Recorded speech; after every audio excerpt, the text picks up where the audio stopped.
All right, welcome into the 2025-2026 Media Day for Williamson County for basketball. Special thanks to Walker Chevrolet. We got our guy Bobby Borbeck here. Also Matthews Team Sports, our sound guy Lance West, and also Will Jackson for setting up the live stream here. We're going to start with Franklin High School. We've got Coach Rachel Shaw, who's in her 4th season, joined by Cecily Brandamore, a senior that is committed to Missouri. And for the boys, we've got Jason Tigert in his 7th season, joined by junior guard Cole Kaiser. We'll open it up with the coaches, give an opening statement, and then we'll open it up for questions. Coach Shaw, Coach Tigert. All right. Thanks for having us, Patrick. Appreciate it. Always exciting time of year. Coming to media night, this is where it really starts to feel real. And so we've had a good opening week of practice, learned some things this past weekend at a play day up at Brentwood, and just really looking forward to continuing to compete and get better. I like my group. We don't have a lot of floor experience coming back, but we've got a lot of program guys, as I call them, guys that have been in the system for a while. They've been waiting their turn, and they're going to have their opportunity to get out on the floor this year. So, like I said, we don't have a lot of floor experience, but we got a lot of program experience, and we're hoping that's going to pay dividends for us this season. All right. I'm Rachel Shaw. I am very excited for the start of this season. I actually got interviewed today from some of our school students about a Franklin and 5 show, and they said, "What's your favorite part of the season?" I said, "It's basketball season. It's like Christmas every single day." So this is the stuff we've been waiting for. The girls have been grinding all preseason long, and now we get to put everyone together on the floor and just see kind of what we're made of. We lost one senior last year, so we are heavy with returners. We are ready to, we didn't miss a beat at the start of the season. Usually it takes time for teaching and going slow with things, but the girls have jumped right into pace, and we've been able to put in our plays and get really cranking. So the start of our season has started off really well. I'm really looking forward to the new district and just playing with teams that we've been battling for the past couple of years.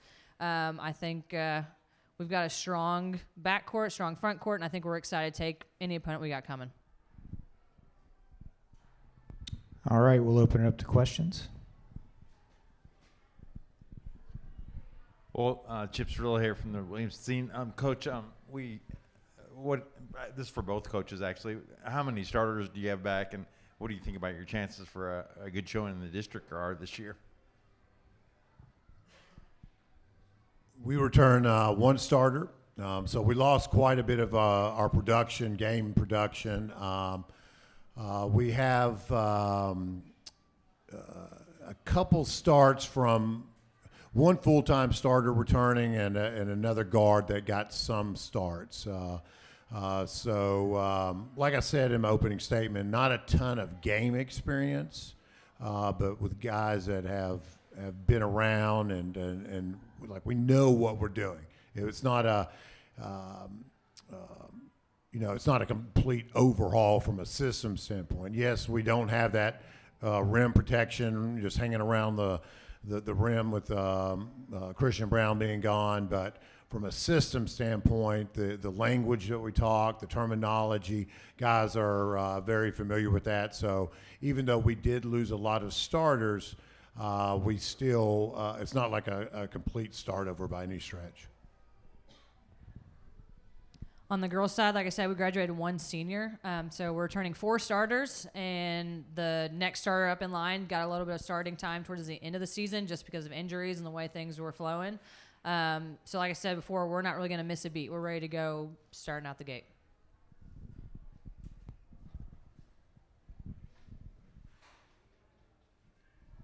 First question is for Coach Shaw. Coach Shaw, you were a player at Franklin. How do you feel like that gives you a different perspective from a lot of the other coaches in the county? And then also, does the team play the style you did on the court? Yeah, well, I am an alumni from Franklin. I think that just says I have a little bit more passion about it. My blood, sweat, and tears were in that floor from a player perspective, and now I'm putting it as a coaching perspective. Another thing that I think has helped with me is I am passionate about the school. I love the program. I love our girls. We have not had a lot of consistency with coaches over the past decade. It seems like there's a 3-year curse. Coaches will last for 3 years and then they'll leave. So I am the first coach to stay. This is the 4th year. So I'll be the first coach to stay in over 10 years to break that streak. So I think I'm passionate about it. I love Franklin High School. I love the girls, and I want to build a winning culture and give back everything that it gave to me. We also have another assistant coach, Coach Kate Bennett this year. She's also an alumni, so I think that says a lot too. Is like we like to come back to our programs, and I think that's just going to help us build and grow, and hopefully maybe one day players will come back and coach with us if we're still here. So I think the longevity of things. I think it's the passion, it's the love, it's the culture, it's the fight. And I think that's something that I've transitioned over. I'm definitely a defensive-minded player whenever I was playing in high school and college. And I think that's something that we like to say as Franklin. We've got a lot of heart and a lot of grit, and especially it starts on the defensive side. That's what got a lot of our offense going is us pushing the ball or pushing our opponents to be uncomfortable on the defensive end, and a lot of our full court really got teams uncomfortable, and it sparked things in us. So that's the carryover from player to coach, and what I try to instill is that heart and that grit on the court. And then next question is for Cecily. Cecily, you've started every year, or have had an impact for your team every year. How do you feel like that experience has helped grow in your game? And then obviously, you have a big impact on the glass and points-wise with double-doubles. How much pride do you take in your game as well? Well, first of all, I would like to give all the glory to God, since he has given me the ability to have just the blessings and the talent that I have. And I think that it just helps our girls a lot to have experience. Like Coach Shaw said, we have a lot of returners, so just having that court awareness and not missing that chemistry has been super, super helpful to not slow up our practices. It's obviously, we have a lot of new freshmen, but they're learning really, really fast, faster than we did as freshmen.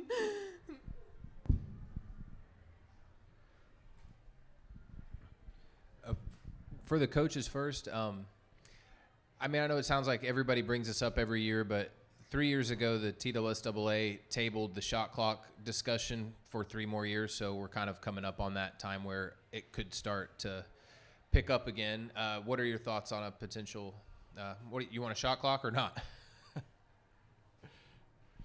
I'm anti-shot clock, by no stretch in favor of adding it. It's a very complicated issue. It's not as simple as just simply we got a shot clock. You got to have personnel that are trained and willing to work it. There's costs involved. We could easily do it at Franklin High School. We could easily do it in Williamson County, but I've worked in other districts. I see things you don't have necessarily all the resources that we have here. So for the state of Tennessee, I just don't think it's necessary. I like the product that we put out there now. We've experimented with it. I didn't think it brought a lot to the table. Plus, I like to hold the basketball when we've got leads, as did our county athletic director. I was about to say, I don't care either way.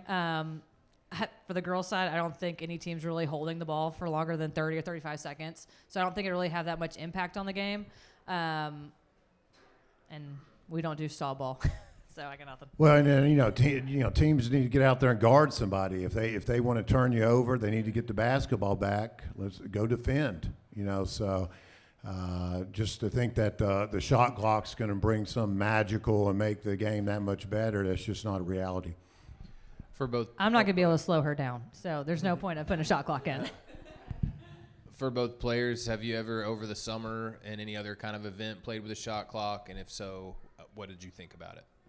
I did during AU season on the Under Armour circuit, and it didn't really affect the game that much. It didn't really change it. I didn't think it was necessary really, but yeah, not really that big into it. I played with it. I played out of a Nike circuit, and I think it made it faster, but in AAU, the just speed in general is faster, so in high school, I don't think it would carry over that differently. And For Coach Shaw, what do you feel like are the best parts of Cecily's game? What makes her sort of an elite player? Cecily Brandamore. I mean, she's a jack of all trades. She's developed her game so much. The growth that she's had from freshman year to senior year has been tremendous. It's really been a joy to watch her grow as a player, not only in her skill development, but in the mental aspect of the game, because basketball is all the things in between the ears. So watching her grow in physical strength, mental strength, everything has been awesome. She's going to be the player to beat this season, and good luck to all the other teams.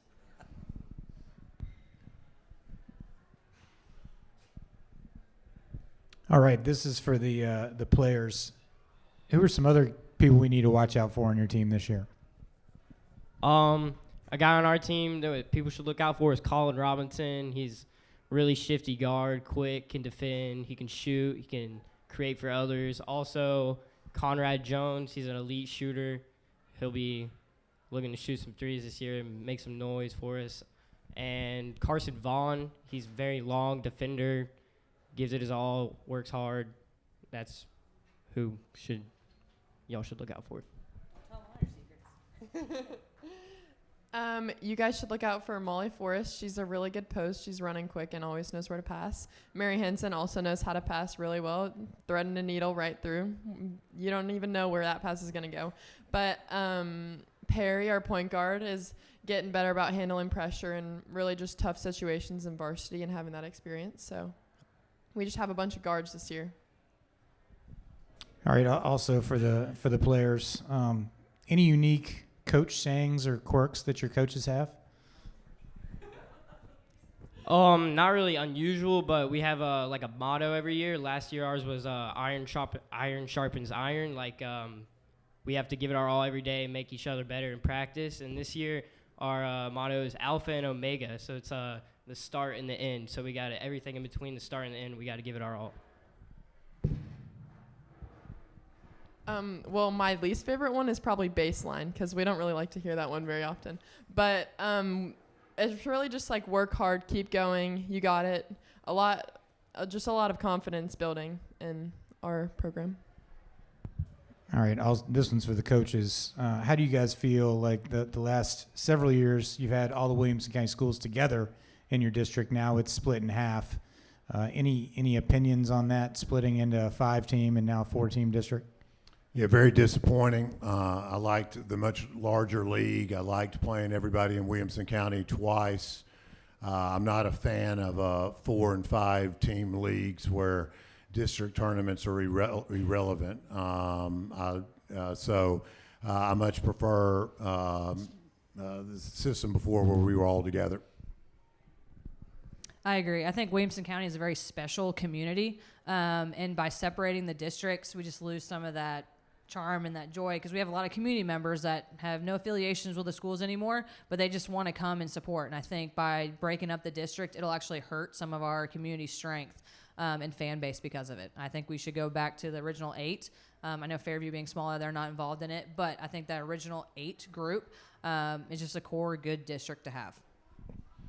Let's talk about your schedule preseason. Obviously, we know you're going to play all the Williamson County teams at some point.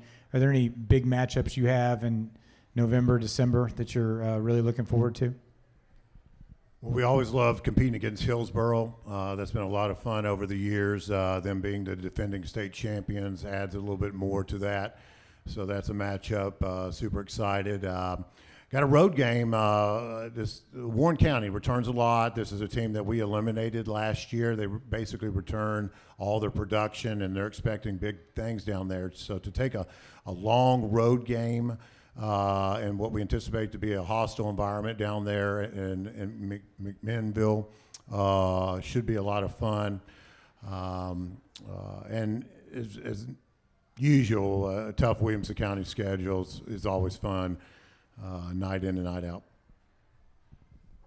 I'm excited to play Coffee County again. They were the ones that knocked us out last year, and I think with the players we got coming back and the grit and the heart, I think it'll be a different story this year. So I'm most excited about them. All right, and we'll wrap it up with one for the players. Who do you look forward to playing most this season? So when I play, who I look, Brentwood, obviously, they're like the big dogs in our district this year. They're the ones expected to win everything. So I think if we can come out and beat them, I want to show everybody that we can beat them, and we can. I think on the girls' side, it's probably Nolensville. They were a lot like us. They didn't really lose anybody, and so coming out, we'll have to play strong to beat them. All right, that's going to wrap it up. Franklin Admirals, we appreciate you guys being here and hope you have a great season. Thanks for having us. Thank you. All right, next up we have the Centennial Cougars. The girls are led by Weston Ford in his first year at Centennial, and he's joined by senior forward Quincy Anderson. The boys are led by Sloan Starkey in his first year at Centennial, and joined by all-district senior guard Carter Ezel. Coaches, will give you an opportunity to give a 1 minute or 1 to 2 minute opening statement, and then we'll open it up for questions. Okay, Coach Starkey here. First of all, thank you, Coach Whitlock, for putting a spotlight on our programs and our players. Any chance we get to spotlight these young men and young women, we need to take advantage of that. So thank you, Coach Whitlock, for that. There's two things that kind of stand out with Centennial basketball. First of all is we're young in our experience.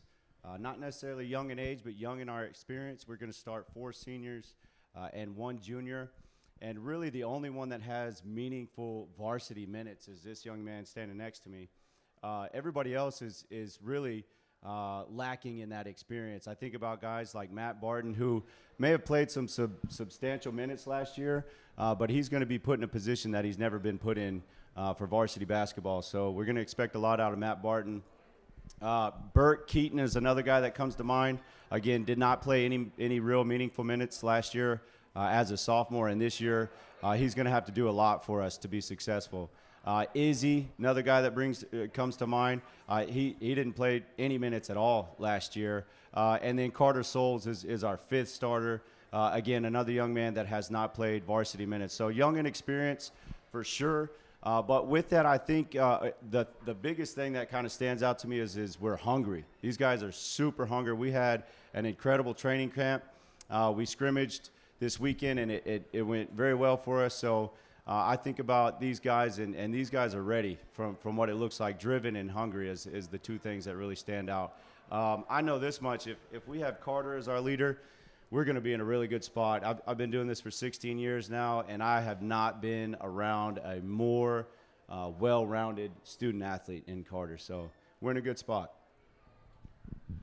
For me, I'm just super, super blessed to be able to be a part of the Centennial family. I think we have the potential to create something really special at Centennial, and I'm really, really looking forward to being a part of that, and a lot of that's going to be driven by our seniors. We're starting 4 seniors and 1 freshman. Quincy is a team captain, and she's been a very good vocal leader within the program, and really helped me get comfortable with things. But I'm super, super excited, super blessed to be able to be a part of this family.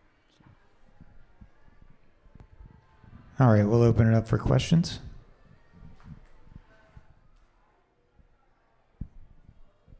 So I'll start. Coaches, talk about some of your, you kind of mentioned your opening statements, but talk about some key personnel and maybe what you think is the floor for this team and the ceiling as well. Well, like I said, Carter's our guy. He's impressed me every single day. From day one, he was involved in the interview process, so he sat on the interview panel when I got interviewed, and there's not a lot of kids, young men, that can handle a situation like that. So right off the bat, I'm impressed already. And then every day, I'm impressed by him in multiple ways. He's the leader of our student section. The young man's test scores are through the roof. His GPA is through the roof. And then he's got an absolute flamethrower of a 3-ball. So, and then when you think you can't be any more impressed, you look up at a pep rally, and he's over there playing the xylophone. So, like I said, if we got kids like this in our program that are leading the way, I'm confident we're going to be in a really good spot. For the girls, we're going to be relying heavily on our seniors from their leadership. I don't think anybody in this county, in this district and region is really expecting us to do much. which I think really opens up the opportunity for us to surprise a lot of people. Like I said, we got 4 seniors, 1 freshman. We're going to rely heavily on our freshmen and Quincy as our bigs. We got some size, so we're really, really going to try to pound it in the post. But again, like, nobody's expecting us to do anything, so the floor is really, really low, but there's a large gap between that floor and that ceiling, and I think we can get really, really close up there. All right, this is for the players. Both of you are experiencing new coaches. Talk about what that transition's been like, maybe some of the differences you've seen so far, and how they've coached you, and what your expectations are. Yeah, like our coach said, I was lucky enough to be on the interview panel. And so right off the bat, Coach Starkey was my guy. We got to chop it up a little bit before the interview started, and I could tell, like, this is the guy we wanted to be around. Already super organized. We hit the ground running first week before and after school, trying to make up for the missed summer opportunities we had. But yeah, he's been hitting the ground running. We've been working hard in practice, and so I think Coach Starkey's gonna be great for Centennial for the next, hopefully, a long time. I'll definitely say, like, having Ford, he's our 3rd coach for the girls Centennial team, but definitely there's a difference. So much energy with him, but definitely it's helped. It's been great. We've definitely bonded more as a team. Same situation. We didn't have a lot of summertime together, but we're definitely rebuilding, and I can definitely see that we're going to go really far this year.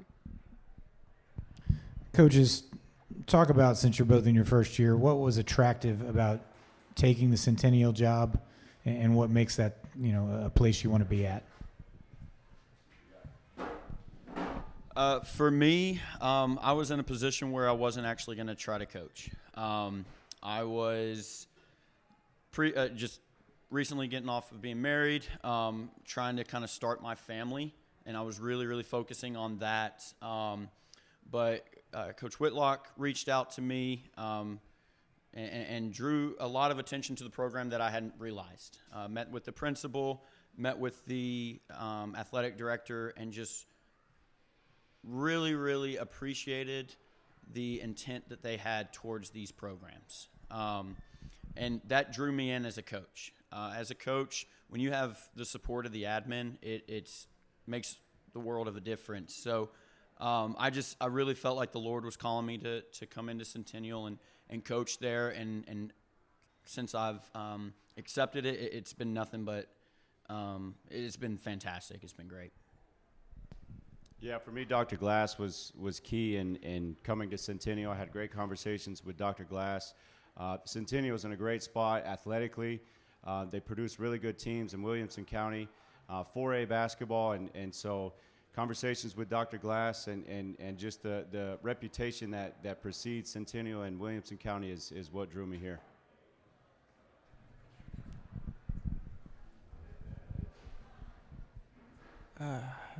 I guess we'll start with Coach Sloan first. Charlie Bateman, Williamson Herald. Coach Sloan, you had previous success on head coaching at Newman International Academy in Texas, Right. Won 2 state titles. How do you feel like that experience helps you with the Centennial job? Yeah, I think that experience taught me how hard it is to win at that level. There's a lot that goes into it, but like I've talked about with these young men, is as long as we have hard work at the center of everything we do and toughness at the center of everything we do, then whatever we choose to do from there, we can be successful. And so that experience, 4 state runs and two championships, man, just really turned me on to the fact that we got to get a lot of things right, but hard work has to be at the middle of it. Next question is for Carter. Carter, you're one of the more experienced guards on the team. I guess, how do you expect to lead your program and a program that expects excellence in basketball? And obviously, what kind of leadership role do you want to take for the team? Yeah, to be honest, I don't think I'm a good enough leader yet. I'm still trying to work on, like, when things are going well, it's kind of easy to lead. If shots are going in or there's momentum, it's easy to be a good leader. But when adversity hits, that's kind of when I want to improve. sometimes it's easy to put your head down or get a bad attitude or whatever, but continue to be consistent for the guys, continue to put the team first, and be the encourager that I need to be. That's kind of what I want to work on. So. And then final question for Coach Weston. This is your first season. How do you want to build and mold the Centennial Girls Basketball program? So starting out, we've established what we want to be our 4 core principles. They're toughness, unity, accountability, and growth-minded. And so everything that we're going to try to do with the mindset of at least those 4 things. So just trying to build a culture is kind of top priority for me this year. We're going to do everything we can to try to win with what we got. But we're definitely focusing on trying to build that culture and utilizing those 4 core principles. And for both coaches, who do you feel like is the most underrated player in your team? Underrated? Mm-hmm. I could probably name 6 guys that are severely underrated. Carter Souls is underrated. Matt Barton is underrated. Izzy Rosales is underrated. Burton Keek is underrated. And honestly, this guy, you could put this guy in that category as well. He played, I won't call it a backseat, but a lot of the offense ran through 2 other guys. Whereas this year, this young man right here is gonna absolutely light it up. So, there's a lot of Centennial basketball players you could put in that category. Good question. For me, I'd say my whole team. They had 1 win last year. Like I said at the beginning, nobody's expecting us to do anything. So we're gonna come into every gym, and they're gonna think they're gonna blow us out, and we're gonna play to that advantage. We're gonna play to the fact that we may not get the best from everybody because they don't think they got to give it to us. So again, I'd say everybody on my team is going to be underrated, and we're going to come out and we're going to pop some people in the mouth, and we're going to show them that they need to respect us. For the coaches, the TWSAA tabled the shot clock discussion 3 years ago, and here we are. And 3 years later, they said they were going to wait till 2026 to talk about it again. What are your thoughts? Would you like one? Would you like to keep it the same? I'm kind of on board with Tigert there. It's administratively pretty difficult for a lot of schools, and it really only accounts for very few possessions within the game. I'm a big fan of getting a 5-second call on defense, and so that's something to celebrate on defense, and that goes away with the shot clock. So I think I lean I think I lean more away from it, not necessarily to have the opportunity to slow the game down, because that's not what we want. We definitely want to keep the game up-tempo and fast, but implementing 35 seconds I don't necessarily accomplishes that goal. I love it. I'm all for it. I differ with Coach Sloan on this one. I just think I love it when the rules in high school are very similar to the rules everywhere else. I think basketball is one of the unique sports that things trickle down from the top. So whatever's popular in the NBA, give it a few years, it's going to be popular in college. Give it a few years, it's going to be popular in high school. And I really think that a shot clock, I don't think it'll necessarily speed the game up, but I think it allows us coaches to be able to be a little bit more, rely a little bit more on strategy, and really utilize a scouting report to our advantage. So I'm for it in a selfish way. But from an admin side, I do understand the difficulty of it, the logistics behind it. I understand it. But in a selfish manner, I think it could be really good. For the players, have you ever played in an event like over the summer with a shot clock, and did you like it? Would you prefer it? I have not played with any event that had a shot clock, but I have seen I've seen women play women's basketball playing with shot clock, and I definitely do agree with our coach. I think it will give us more of a chance to do more like strategic work. So I definitely think that that'd be great for the girls. I know women's basketball can sometimes be a little bit of a slower pace. So I think speeding that up will really help us work on some of the little things that we don't really see when it's a slower game. Yeah, I've also not played with a shot clock, but I can see it both ways. It changes the game a whole lot, right? You have grenades that you have to throw up at the end of the shot clock, and just different strategic things like they were talking about. Me personally, doesn't really matter. I'm going to go play basketball, try to win. So shot clock or not, it's whatever. Take it or leave it. Thanks, guys. This question's for Quincy. Last year you were on a team that struggled a little bit and had just 8 players, and now, you got a full complement and roster. Talk about the renewed enthusiasm in the Centennial program. Yeah, definitely going from having 8 players to being very much like going into every game not knowing who was going to be there or not, coming now seeing having 13 girls on the team, it's really great. Definitely seeing a lot more enthusiasm. The girls are excited to play. We just had a scrimmage last night and where we played 2 different teams, and definitely I saw the improvement, and I saw how our girls are working together and how we're coming together as a team, so it's really great to see it, and I'm really excited for the season to see how far we go. All right, this is for the coaches, just in terms of preseason schedule. Any games you have, just talk about your preseason schedule and how that's going to prepare you for the rigors of district play. For us, like she talked about, we had 2 scrimmages last night, 2 very different types of teams that we played. So it allowed us to really see how our kids respond in different types of scenarios. Got, again, scrimmages coming up where we're going to be playing some very athletic, talented teams. So we tried to mix it up as far as the level of competition that we're going to be facing to really throw a ton of different looks at the girls to help them gain as much experience as we can. So when we get deep into the district schedule, playing the Brentwoods, the Nolansville, like we'll see. We got the experience to be able to go into it and stay composed. For us, the home opener is going to be a true test. We bring Hume Fogg into the house for our home opener, and they're a 3A state tournament team, so that's going to tell us a lot in that game. All right, we'll wrap it up with one for the players. Is there a game you guys have circled on your calendar this year that you're really looking forward to?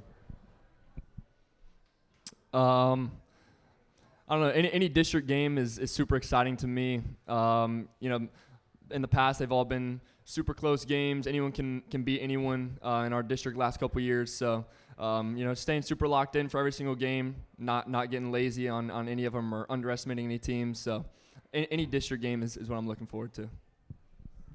I'm definitely looking forward to playing Ravenwood and Summit. Those were 2 teams that I definitely think last year we should have met them a little bit closer. We kind of fell short a little bit there. So I'm definitely excited to replay them. New coach, new team.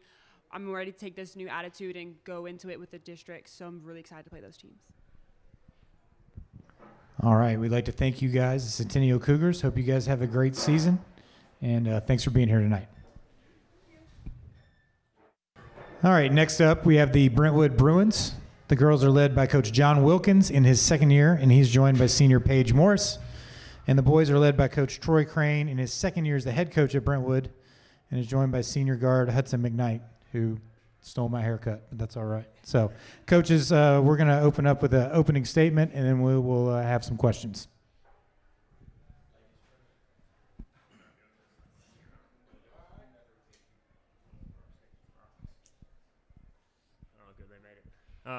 Appreciate you having us, Coach.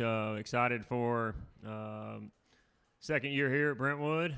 I've got Paige Morris here with me, who's been a 3-year starter, I would say. 4-year starter. Okay, some of that predated me, but 4-year starter and a dual sport athlete at Brentwood, and she's a great representative of our program. She did help us out last year and did a lot of great things for us to kind of get the ball started in some of the direction that we want our program to go. But just excited for another year, and we're going to lean on her leadership a lot this season.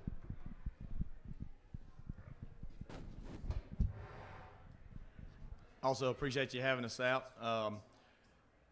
Going into this year, we got a lot of excitement in our program. We've got 9 of our top 10 guys returning, and we had a relatively young team last year, so we had a lot of inexperience, and I really felt like those guys getting the experience and getting a lot of minutes, and some of the guys that we're going to be calling upon this year to provide us some spark off the bench. I thought they logged some quality minutes to be able to help us, especially when we get down the stretch in the district play. 21-7 last year. A lot of people, were talking about how good of a year it was, but I can just tell you from my standpoint, I know the guy beside me and the guys that's out here tonight, we really felt like our season ended prematurely. that sting, it lasted a long time being one and done in postseason. It really did, and it felt like it took forever to be able to get to today, to be able to kind of really officially kind of get the season started. And we've had 3 scrimmages under our belt thus far, and we get to tip it off next Tuesday at home versus Upperman, which will be a really good test. We put a lot of emphasis on our schedule about beefing it up, try to get a lot of competition to simulate the grind that we're going to have in the district run. So we're excited about get Upperman Bees rolling into Brentwood and getting to go against Ty Cobb, one of the top players in the mid-state. So we're excited about that and a great opportunity for us. And I've got Hudson McKnight here beside me. In our basketball program, he's logged the most minutes of anybody in our program. Great leader for our guys, senior point guard, so we put a lot on his shoulder. He's really like an extension of the coaching staff out on the floor. He sees a lot of things well. He gets us into a lot of good play calls. When I call something dumb, he's Coach Crane, do you think that's right? And I say, you know what, you're right, Hudson. And so he really corrects a lot out on the floor. So we're excited to get going with him this year and the rest of the Bruins. All right, questions? Well, for both coaches, who do you feel like the teams to beat in the district are this year? All of them. And how do you feel about your chances as well? Mine as well. I think that echo his sentiment.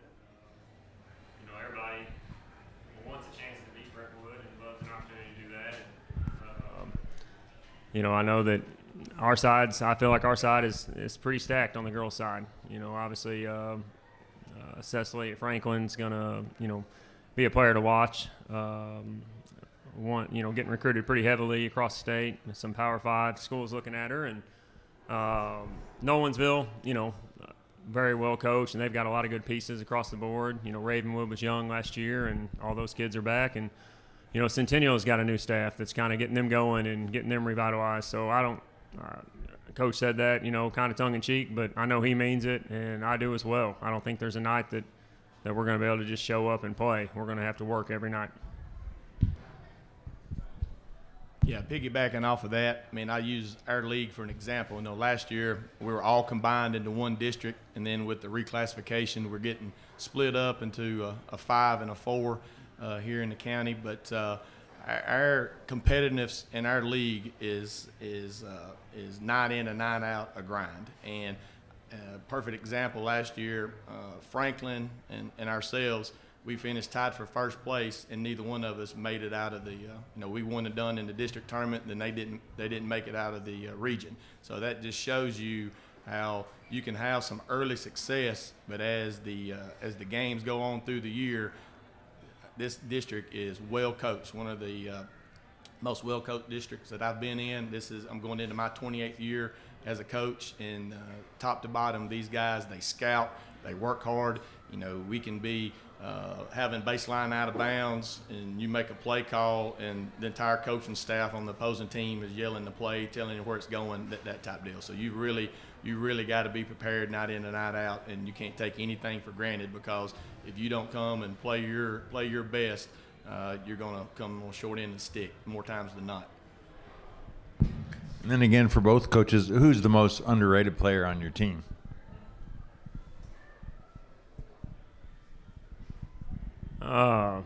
Most underrated player on the team.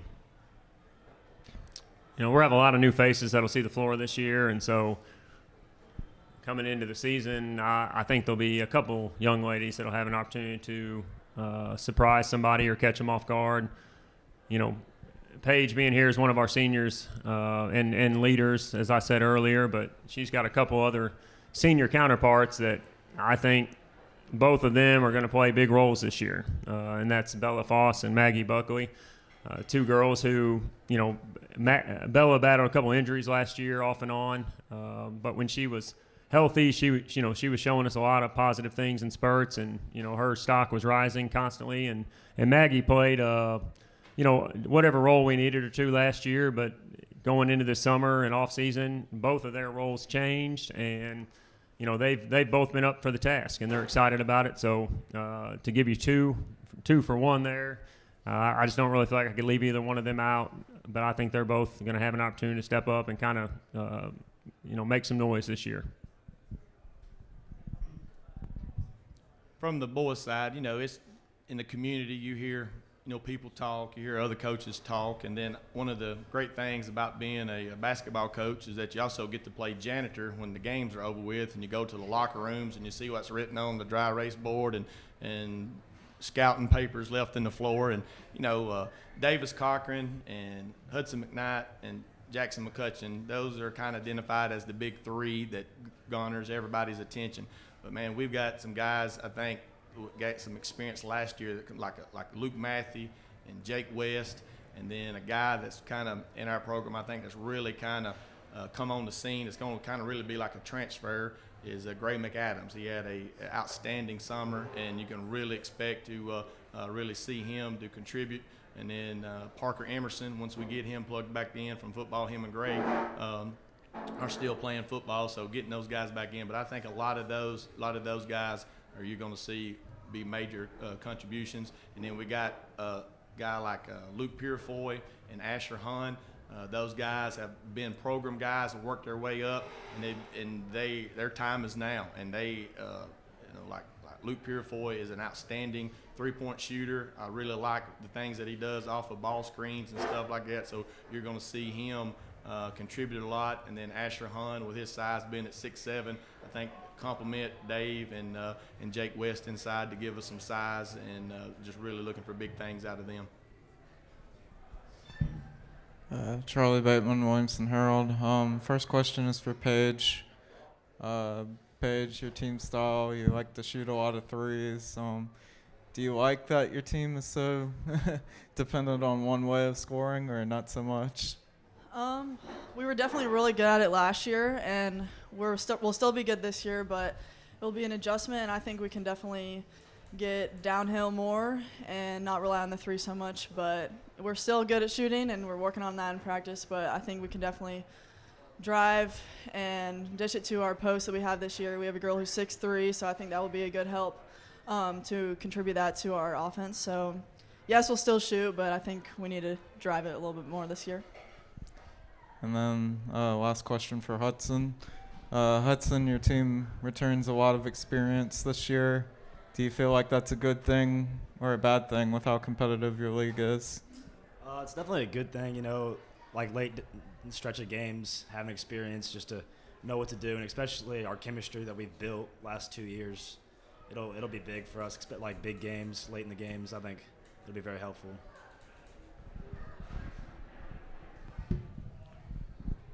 Hey guys, Tyler Palmetier with the Tennessean. For the coaches, the shot clock conversation will probably come up after it was tabled 3 years ago to be revisited in 3 years. Would you like a shot clock? Yeah, I'm okay with it. I mean, most of the time we're getting a shot up, you know, within that same time frame anyway, and we enjoy the game being at a faster pace. So I definitely don't think I think it'll be a good thing. It'll be more exciting for fans and just keep the game interesting from that standpoint as well. More shots, higher score, all that kind of stuff.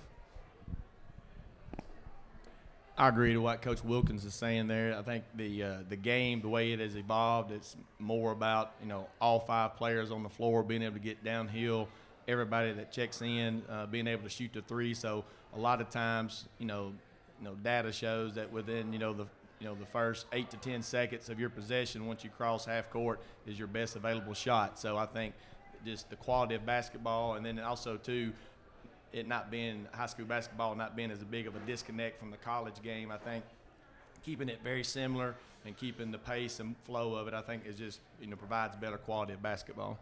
For the players, have you ever been in an event that's used a shot clock, and do you like it? Do you have an opinion on or a preference? I think I played in it in like a Lebanon tournament my freshman or sophomore year, I think in the summer.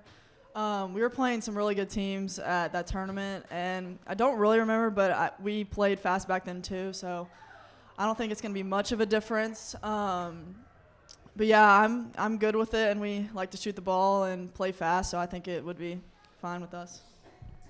Yeah, I had a couple tournaments this summer. We had a shot clock. I'm definitely all for it. I like speeding the game up, shooting quick shots, and I think that benefits our team. So I'm all for it for sure. For the coaches again, what would you make any changes about the postseason? I mean, it's going to change a little bit for us this year. You know, obviously not having a district tournament, that'll kind of be a unique thing. But coming from Missouri, where once you hit the postseason and you lose, your season's over. That was always a weird thing for me to adjust to in Tennessee a little bit, that you can lose and potentially you can lose in the district. You can turn around and lose again in the region and stay alive. I think I'm a fan of a single elimination, but like in, you know, the instance of our boys side of the district, especially last year and probably again this year. I mean, I could see a scenario where two of the better teams may be in the same district, but most of the time that's not the case. But, you know, one thing that they kind of kicked around a couple of years ago that I thought would be neat would be having like super regionals where you're going to, you know, pick 4 locations across the state and come together on that weekend to get your Final Four. And, I mean, I just think where I came from in West Tennessee, Jackson would have been the area, you know, the Omen Arena there. And I just thought, man, that would be neat because it's the proximity is close. So if you're going to have, you know, 4 programs in there, it's going to be packed. Great atmosphere. And that would kind of be I think that would be the way at all the super regionals across the state. I think that could be a fun format to go to, but no one beyond you, not many are going to ask my opinion on it, but I do think that would be a fun way to do it just because a lot of people would get to see you play in some fun, big-time environments. My background, I'm from Alabama, and we had the four regions. You know, I know the demographics with Tennessee being spread out, that would take some people a whole lot smarter than myself to figure out. But I really like having, once you get into postseason, you know, you lose, you're done, and just going into having those regional sites is really good. You have, you know, boys and girls games at those sites, and then you take the top 4 teams to go to the state tournament, and then the state tournament is done all in one week where you have, I can remember as a young coach back in, I ain't gonna say the year, but as a young coach, going in at 10 a.m. for a game, you're there to 10 o'clock at night, man, you're talking about some really, really fun days and some good environments, and I think that makes it a lot like the NCAA tournament, where, you know, it's not so watered down, so to speak. But it's hard for me to knock the system we got because we've been to 7 state tournaments in Tennessee, and I think we've only won the district maybe 2 of those. So so it's been good to us the way it is. But yeah, I really like, you know, what they're kicking around about, you know, getting everything to a 1-week state tournament and getting into the, you know, the true super regionals. I think that'd be really neat for our state. Thank you, guys. All right, coaches, this is for you. You mentioned you opened up with Upperman. Obviously, that'll be a significant task for both programs. But are there any other pre-district games or tournaments you're playing in that have special significance as you move forward?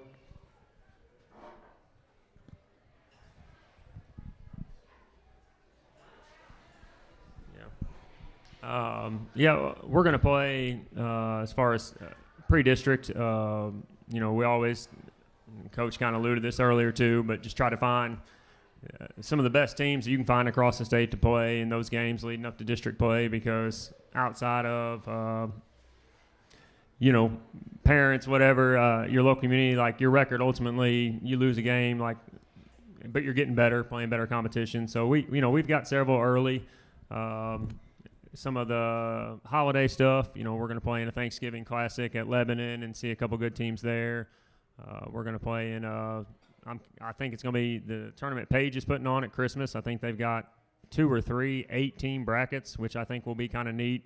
A lot of different teams from all across the state in there, and just be a chance for us to kind of get to play in a tournament format. And also going to go down to Coffee County over the holidays and play a couple teams down there. But, you know, a lot of our non-district games, I feel like, will help prepare us for some of the battles that are to come in district play.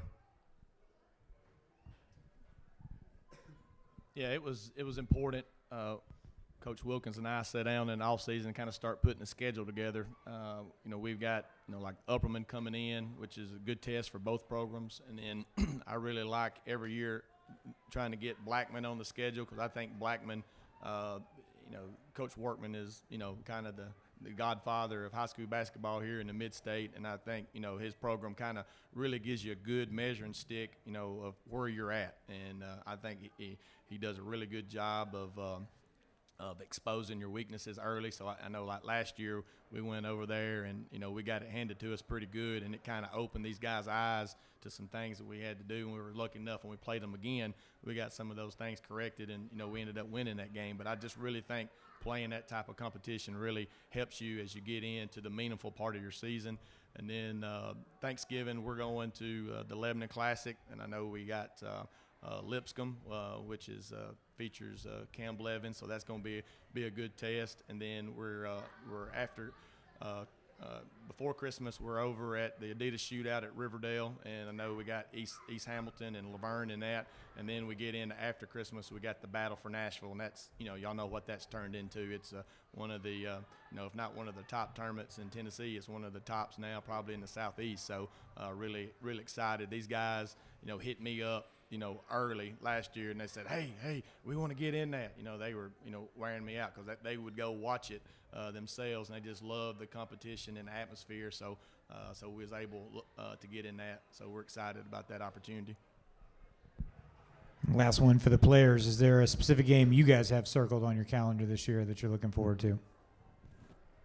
Within the district, definitely Ravenwood. I mean, we've got all the talk about the Brentwood-Ravenwood rivalry, but I'm also very excited to play Nolensville because they have, I'm pretty sure, everyone returning but one, so that will be definitely a really good game. But yeah, I think across the district, everyone's pretty even, and so each game will be a battle. Obviously, the Ravenwood game's one that we look forward to every year, and Battle for Nashville now this year, but for sure Nolensville. I've been looking at that game since they knocked us out last year, so I'm ready to play them again and hopefully win. So. All right, that's going to wrap it up for the Brentwood Bruins. Thanks for being here. Hope you guys have a great season. All right, next up we have the Nolensville Knights. The girls are led by Coach Chris Ladd in his 10th year at Nolensville and 23rd year in Williamson County. He's joined by senior guard Sarah Brakefield. For the boys, we have Coach Drew Godice in his 4th year at Nolensville, and he is joined by senior guard Bryant Hall. Coaches will have an opening statement, and then we'll open it up for questions.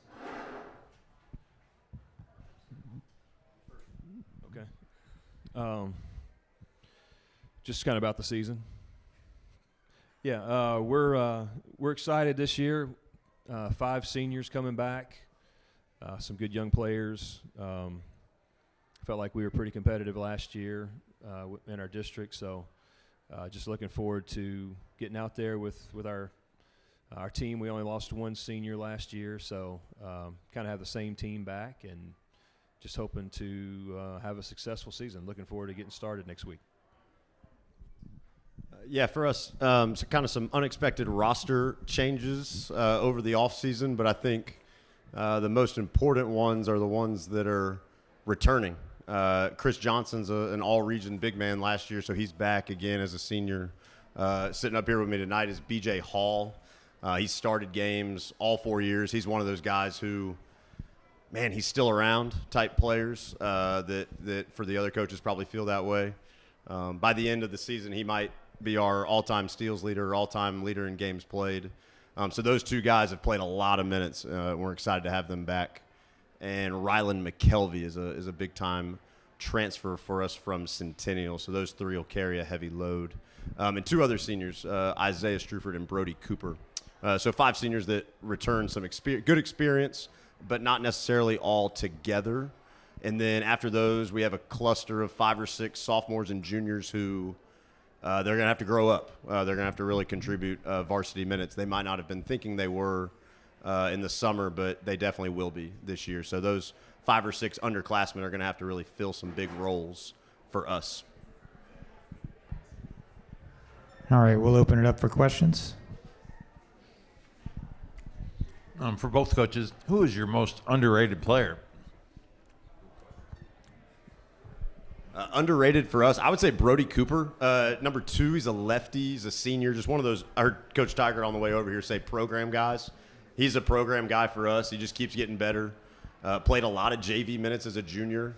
Does all the glue, winning, intangible things that you just got to have to win. He's always in the right spot defensively, gets 50-50s, blocks out. Just a great high school basketball player that you love having to help you win games. Really, really proud of who he's going to be for us this year. I'd say I brought her with me. That's why she's here. She doesn't have the gaudy stats a lot of times, but she's always making the right play, always in the right place, always knows where to be, coach on the floor, coach off the floor, extension to me. So that's partly why I brought her tonight. I knew she'd have some good things to say and get a chance to be in the spotlight a little bit. Charlie Bateman, Williamson Herald. First question is for BJ. Your team brings back a lot of experience. Do you feel like that's an advantage or disadvantage for your team this season?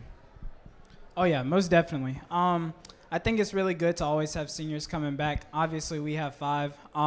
2 that you guys haven't heard of that Coach Giddis mentioned, Brody Cooper and Isaiah Struford, guys that haven't played a whole lot of minutes varsity, but you guys will notice as soon as they get in the game for the spurts that they get in, they both make winning plays, and it's obvious from the jump that they don't have to score the ball all the time to be out there, and they're going to get the stop when you need them to get the stop. If you put them on the best guy on the floor, they're going to get that stop. If they're on the other side of the floor and they're running the floor, they do all the little things that win games, and they're going to be a great support to guys like Chris, Rylan, that are going to put the ball in the hoop a lot. So. And then last questions for Sarah. Sarah, you're one of the post players on Nolensville. How have you seen your game grown in the post? I've seen a lot of different changes as I've been a post in high school. I think when I came in as a freshman, I think I was very one-dimensional, just like sitting in the paint, that kind of thing. But I think over the last 3 years, I've really grown to see the perimeter a lot better and play 5-game more and be able to interchange with my teammates better. And I think that's really helped elevate our game so we can run transition and do all kinds of things, not kind of being held back by just having someone hold down the paint all the time. Hey guys, Tyler Palmatier with the Tennessean. Coaches, the TWSAA tabled the shot clock discussion for 3 years ago, so it's probably going to a conversation is going to come back up. Do you like the idea of a shot clock? I love it. Yeah, I think it'd be great for the game. I know the BCAT, who's the Coaches Association, we've had a lot of correspondence with them and trying to figure out a way to get it implemented. I think it's an administrative thing, maybe a financial thing right now, but if we can work through those things, I think most coaches in the state are for it. I think it'll just add it'll make the game more interesting to watch. Nobody's, unless they're ahead or Dennis King is resurrected from the grave, nobody's holding the ball too long in the third quarter. Everybody's shooting within a couple seconds anyway, usually. So I think it'd be a great thing. Yeah, I'd like to see it. I think everybody knows the obvious pushbacks that everybody always mentions. But for the game, the strategy of coaching, right? You got 2-for-1s at the end of each quarter. Late in the game, there's nothing worse than when there's 4 minutes to go and there's an 8 or 9 point lead, and all of a sudden the game just totally changes, right? I think you get more true, real possessions. Just from a strategic standpoint, I'd like to see it. I think it makes you get into offense quicker. I think it makes them have to play better basketball, they have to be more efficient with their dribbles and get really into actions quicker and play more like college basketball, more like NBA basketball, less wasted motion. I think there's a lot of positives on the basketball side to do it. Everybody knows the obvious pushbacks. I think you find solutions to the pushbacks. And for the players, who's the best player not on your team, in your district, or that you'll play this year that you're most looking forward to playing against? That is a very tricky question to answer. I don't know if I would want to answer that. I would probably say that if I have to say a name, probably Davis Cochran. He's one of those guys you have to be ready to scout for. But, I mean, we're going to be ready for whoever we play. We always are ready for the scout, ready for practices. I don't see anybody that we're going to be scared of to go out there and play. And I think that's going to be a tone that we set as seniors and all the way down. I think you're going to see that we're a team that doesn't back down from anybody. For me, I think 2 players come to mind. Like Lily Epsilet, she's been held back by some injuries for the last couple of years. And I know she might pose some unique challenges just because we haven't seen her in a while. But I think we're really excited to see her come back and play again. The other one comes to mind is Cecily Brandamore. I think she poses some interesting challenges on the defensive side. I mean, it's kind of hard to challenge outside, but size. But I think it kind of goes both ways. So I think her size brings things to both ends of the court. That makes it really fun to play her. Thank you. Coaches, talk about you went from an 8-team district to now a 5-team district. What are the pros and cons or just general thoughts on the now divide in Williamson County for the districts? Yeah, it's a little strange with just 5 teams. I think 8 teams is perfect. I'm probably in the minority on liking 8 teams, but I like the 8-team district. I like having the district tournament. Those things are kind of maybe things of the past now, but it'll be interesting to see this year with 5 teams. It really makes those regular season games weigh a lot more, obviously, because that's going to seed us going into the region. So just have to really, lock in even more than we normally would, I guess, for those district games in the season. So become much more important to us.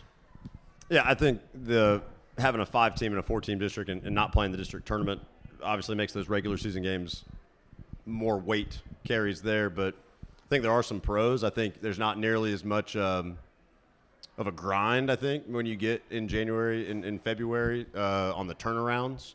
Some of those region games will let you breathe a little bit more. You might be a little bit more adventurous in what you try in terms of those games and in terms of strategy, and you might not have to scout as hard every single game. And we stretched the schedule out actually a little bit by not playing the district tournament. It did give one more week in the regular season. So we have basically a Tuesday night off in late January, which I can't imagine ever doing. So I'm looking forward to some of those days where you can stretch the schedule out a little bit. I think that is a pro of what happened. Coaches, also talk about your preseason schedule. Any games you have highlighted, tournaments, things of that nature? I don't know if we have anything highlighted. I know I heard Brentwood talking. We're in the same mindset. We try to schedule tough before district play. We're going to take a trip to Gatlinburg. Some pretty tough teams up there right before Christmas. Boys are going as well. Playing in a tournament at Page, same tournament Brentwood mentioned. There are going to be some really strong teams there from all across the state. And then we're in the State Farm, I forget what it's called, over in Lebanon on a Saturday, kind of a showcase day. Still don't know who will play there, but be some strong teams there. So we believe, Drew and I feel the same way, you need a strong schedule outside your district just to get better. And I heard Coach Wilkins say it's a loss. We don't ever want to lose. If you lose to a good team and you get better, it's worth it. Yeah, there's not a single – I told the boys about once a week, there's not a single gimme on our schedule. It starts very, very quickly next week with Hendersonville being a tough test right out of the gate in the opener. And then with our location, we really like to play a lot of the Rutherford County teams. So we got Stewart's Creek, Rockville, Laverne, and Smyrna. Smyrna's at the Ravenwood Thanksgiving Coaches versus Cancer deal, which we're looking forward to competing in. So a lot of Rutherford County teams, which is interesting because that is the sub-state. You mentioned the new alignment this year. So those could be some potential sub-state opponents there that we might get a little test of in the early season. This for the players. You're about a week and a half into practice here. Talk about what this first week and a half has been like and just what your overall expectations are for the season. Well, personally, going into senior year, it's definitely exciting. There's a lot of emotions going on. I mean, at the end of the day, it's exciting to get back on the basketball court. I've known a lot of these guys nearly all my life, so to go out here and really go hard. And one of the things that we're trying to do as seniors is set the tone. We have a lot of younger guys that are coming up, so the biggest thing we want to do before we even start gameplay is show how important practices are, show how important the preparation is before you get to the actual games. Because once you get to the games, you are what you are. So we're trying to make sure that they understand what that feels like before we get into those key moments where we're going to need some of them to step up. I agree with BJ on a lot of that stuff. Senior year, emotions are high, but you're just kind of soaking it all in, following them with the grind and stuff like that. We have a lot of younger players, so it's been a lot of learning moments and stuff like that. But with a lot of older players on our team, we've been trying to just show them kind of the ropes but going hard all the time, kind of stuff. Just going into it as hard as you can. It's okay to make mistakes, stuff like that. But it's been really nice to just fall into the routine with, our varsity girls and get back into our sharp playing style and stuff like that. All right, we'll close with this one. This is also for the players. What game or games do you have circled for this upcoming season? At the end of the day, we want to be the best preparation team that we can be. We know that you have to win when it matters, and that's definitely postseason towards the end of the season. That's where you see a lot of teams, they'll start super well, and then once you get to the end of the season, they start to see some dips. So if there's one game that I would say for me, some of the seniors, it's always Brentwood. We always want to beat them. Ravenwood, those are two teams that whenever we play them, we are coming out there hot and ready. So, yeah, there's going to be a lot of preparation that goes into those games, but, yeah, we're always prepared. Definitely for me, I think Page and Brentwood, we always look forward to those every year. The basketball community is pretty tight, so we all know each other, and we all know when we go to Brentwood or they come here, we go to Page, stuff like that, it's going to be a close game, it's going to be competitive, it's going to be physical, and that's the kind of basketball we love. So just again with this year, seeing who all's come back, and we're all excited to go play them again. All right, that's the Nolensville Knights. Thank you for being here, and hope you guys have a great season. All right, next up is the Independence Eagles. The girls are led by Brianna Jackson in her second year. She's joined by senior forward Riley Brooks. And the boys are led by Mark Wilkins in his fifth year and is joined by senior forward Harris Hall. Coaches, we will open it up with a opening statement, and then we will have some questions. Hello, everyone. We are very excited. Lady Independence Eagles girls basketball. We are very excited about this upcoming year. We're excited about all the hard work and dedication the girls have put in the preseason of just the grit, the toughness, the togetherness, and just seeing all of those things come together. That is the exciting part, and that's the part that you get goosebumps about. Yeah, excited as well would be the word we'd use. Can't believe it's already here. Feels like it's going faster than ever. Next got a scrimmage again tomorrow, and then starts next week for real. So, but we got Harris Hall with me here tonight. Been a fixture in our program, is finally a senior, and just excited to talk some hoops. All right, we'll open it up with questions.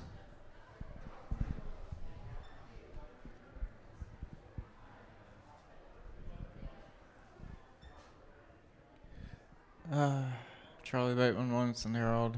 First question is for Coach Wilkins.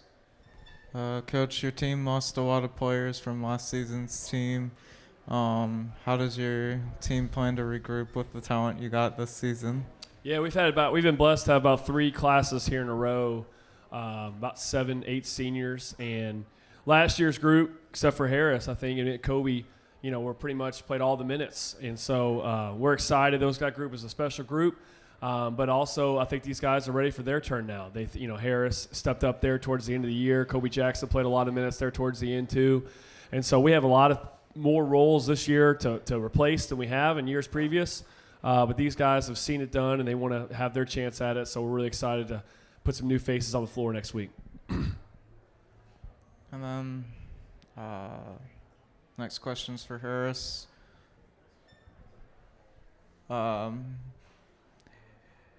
Harris, your team has consistently been a factor in the postseason. Do you feel like there's extra pressure that comes with that, or not at all? I mean, yeah, there's pressure since we've been, past 4 years. So to do that again, it's going to be tough, but, it's the standard here at Independence. Chip Cirillo, Williamson scene. For both players, who do you feel like the team to beat in your district is?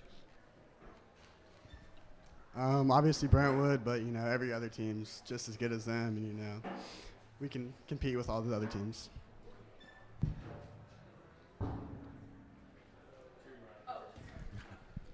I would probably say Brentwood or Page, but definitely I feel like this district is like super competitive, so I feel like anybody could be like a force to be reckoned with. So. And for both coaches, who is the most underrated player on your team? That's a good question. I think that we have some faces coming back, some that, are stepping up into bigger roles with Kobe and Harris playing some minutes last year. We have two guys that are on the football field right now we're super proud of that have made it again, Matthew Horner and George Marbury, and then Ethan Lingerbines as well, threw a couple touchdowns last week. So we feel like you could honestly just pick at a lot of different guys. Even Harris is not under the radar because you knew him from last year, but his role has really increased. And so I'm still trying to figure that out, Chip, actually myself, on who's going to be some of those people filling in maybe 5, 6, 7 on our roster, and I'm excited to see it. That is a loaded question. It's funny. But I would say it's not an underrated who's under the radar. It's more of the improvement and the growth of now, like Coach Wilkins was saying, getting that opportunity to expand on my minutes. Girls that have wanted to get those opportunities are now getting to experience those minutes, and that is the biggest thing of just the depth, and the experience is always good, but this year we'll have in different positions, we'll have a lot of different pieces, I should say.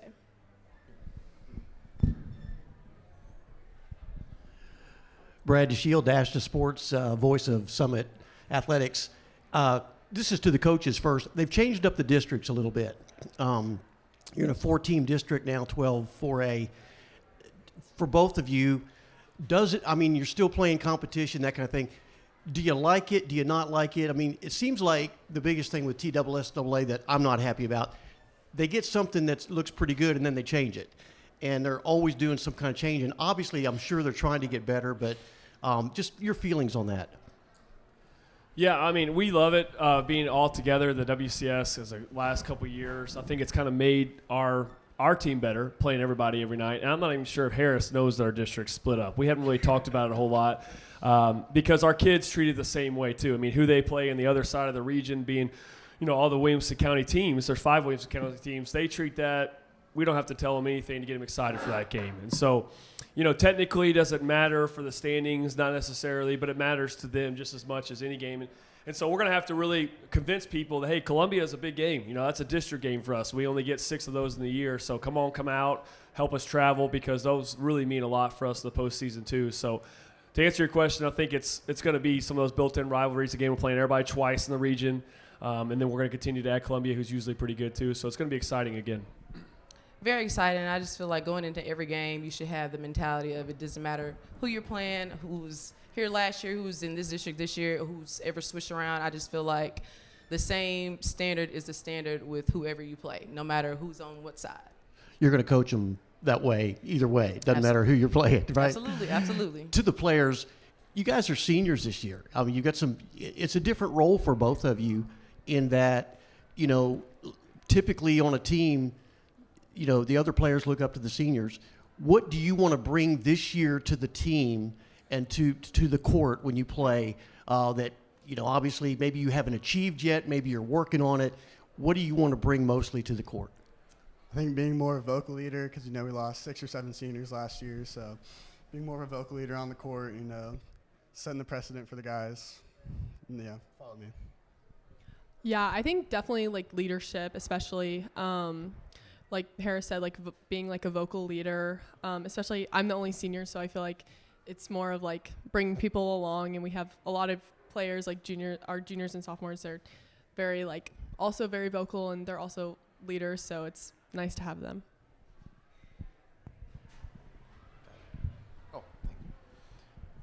For the coaches, what would you think about shot clock? Would you like a shot clock? No shot clock? I tell you one thing, I love the shot clock because Why?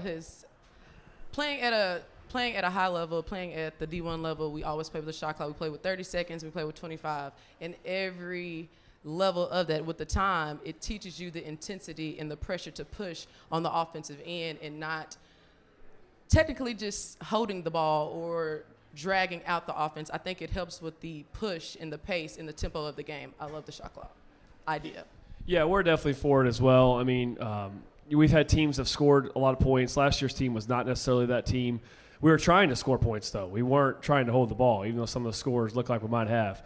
But, I think the point is we never had a player in our program. I haven't met any players ever that said, yeah, I want less possessions. I want to shoot the ball less.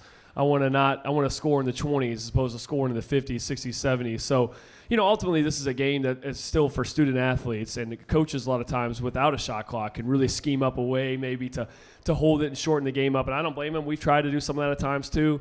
But I don't think that's how it's meant to be played. And I think we're kind of doing our kids a disservice if we're not trying to play it the right way within reason. So we're definitely for it as well.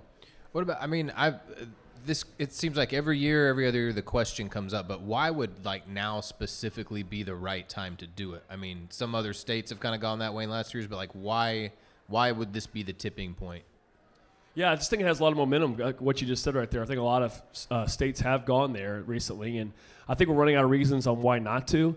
I think there's been a lot of things that have been said about who's going to keep it, and some of those things were kind of logistics will work out, I'm sure, with the 3-point line back in the day. And now look at the game. So I think that we're fine. We're messing around with the details. It'll get worked out. I know plenty of people at our school that would love to help us with that we could train up, old officials in the area. It can be done. It's just a matter of getting the right people. And I think TWSLA is real serious about it. When you hear them talking about it, I think they want to see it, and BCAT's pushing for it too. So I'm optimistic that it's going to happen in the next couple of years. For the players, who is the best opposing player that you're going to see this year? I feel like I'd say probably Brentwood or Page. I feel like those are two of the big competitors, and I feel like more of our rivals in this district. But yeah, I'd say Brentwood or Page. Obviously Davis Cochran, he's like 6'7", so it's always hard to guard those tall guys, but it's treating every other guy the same, scheming against them and scouting every other team. What is with the green?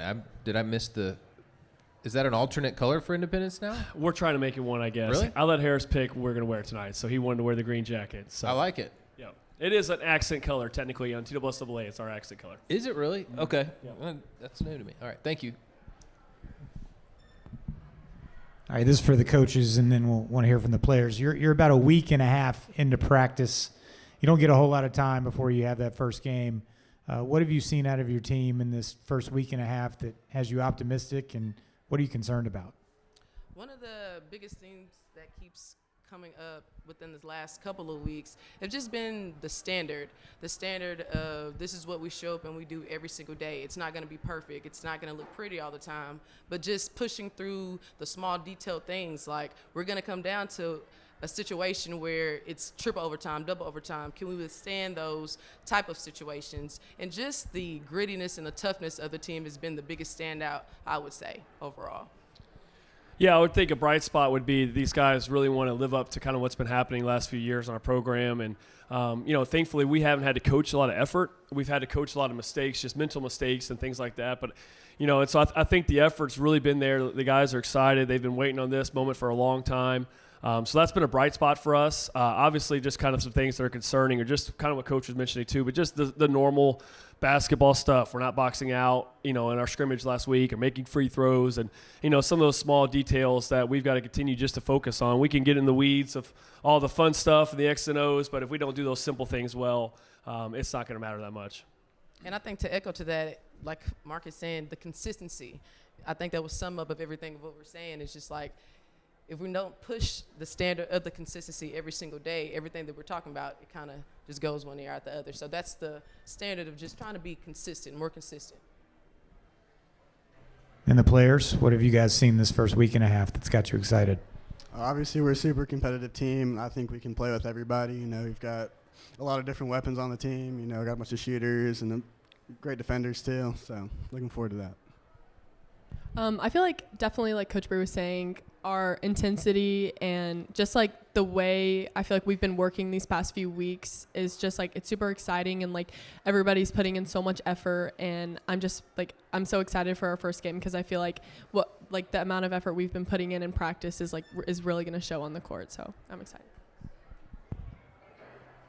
Coach, just talk about your pre-district schedule, any tournaments you have, any games you are really looking forward to outside of Williamson County games. All right. Yeah, so we have a lot of games, coming up here real fast, obviously. But one of the biggest ones, probably the tournament, the Battle for Nashville tournament that we're fortunate enough to be in right after Christmas. There's some big names in that tournament, and so it's some of the best basketball, I would say, probably in the state, with the amount of teams that they've been able to get in. So we don't really know who we're playing yet in that, but we know it's going to be a lot of very, very competitive teams. And then after Christmas, too, we have, I know Coach Crane was talking about playing Upperman. We're also playing Upperman, won a state championship. So got, Ty Cobb and those guys coming to us in January. I know our kids are excited about playing a team that's won their last game of the season last year. So I feel like we have been fortunate. We don't have to go very far to play a lot of really, really good teams. So hopefully that gets us ready for when it matters. The two tournaments that I'm looking forward to the most, we host a tournament, it's called the Hoop Fest Christmas Classic, and then this will be our first year going to the Turkey Shootout at Ezel Hardin with a lot of great teams in there, Lipscomb Academy, CPA, Ezel Hardin. So a lot of just competitive, different teams all around. And in our Hoop Fest Classic, we have about 13 teams of just out of state, in state, some local. So I think it's always good to just have a mixture competing against different teams. It's for the coaches and then the players as well. What makes coaching, playing in Williamson County so unique? Obviously, we've got a pretty good infrastructure here and a lot of success, particularly in the last 10 to 15 years. What makes it so special?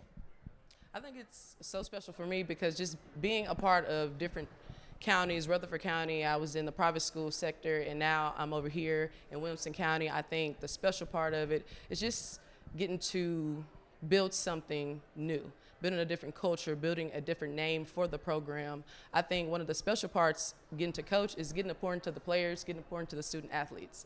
It's bigger than basketball, and I think a lot of times the outside world doesn't get to see the everyday logistics of what we pour into the players, but that's the biggest thing that gives me the goosebumps and gets me waking up every day that I love to do it. Is just the progression and just the development and the growth, that the relationships that you get to build. Yeah, I think for me personally, this Independence is a great fit just as far as my personality and type of kid I love to be around. These are great kids that we're blessed to coach again.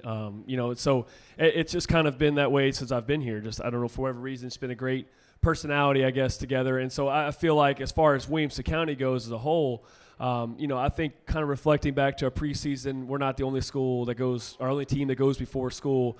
But it's pretty easy to motivate our guys, I feel like, because they know it's early, no one's here, it's 6 a.m, whatever. But here in a few months, it's going to be packed. And we have an awesome student section, and we have people that are going to come and watch these games. And so that kind of gets them out of bed, I think, in the morning, keeps them working hard. Is that Williamson County is just known for having the best student sections in the state and some of the most competitive games. And to your point, a lot more talent, I think, the last 10, 15 years here, and I think that's continuing.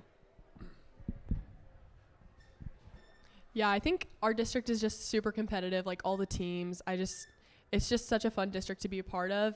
And like I said, I feel like everybody's super competitive, and it's just it's fun to play all these different teams because, you never know, any given night, anyone could win. So it's just super fun to see all of that. I think the atmosphere is what sets it apart, because that Summit Indy game at Indy on Fridays are crazy. So obviously the atmosphere, but obviously competitiveness of Williamson County is one of the best in the state, so it's fun to play in that county.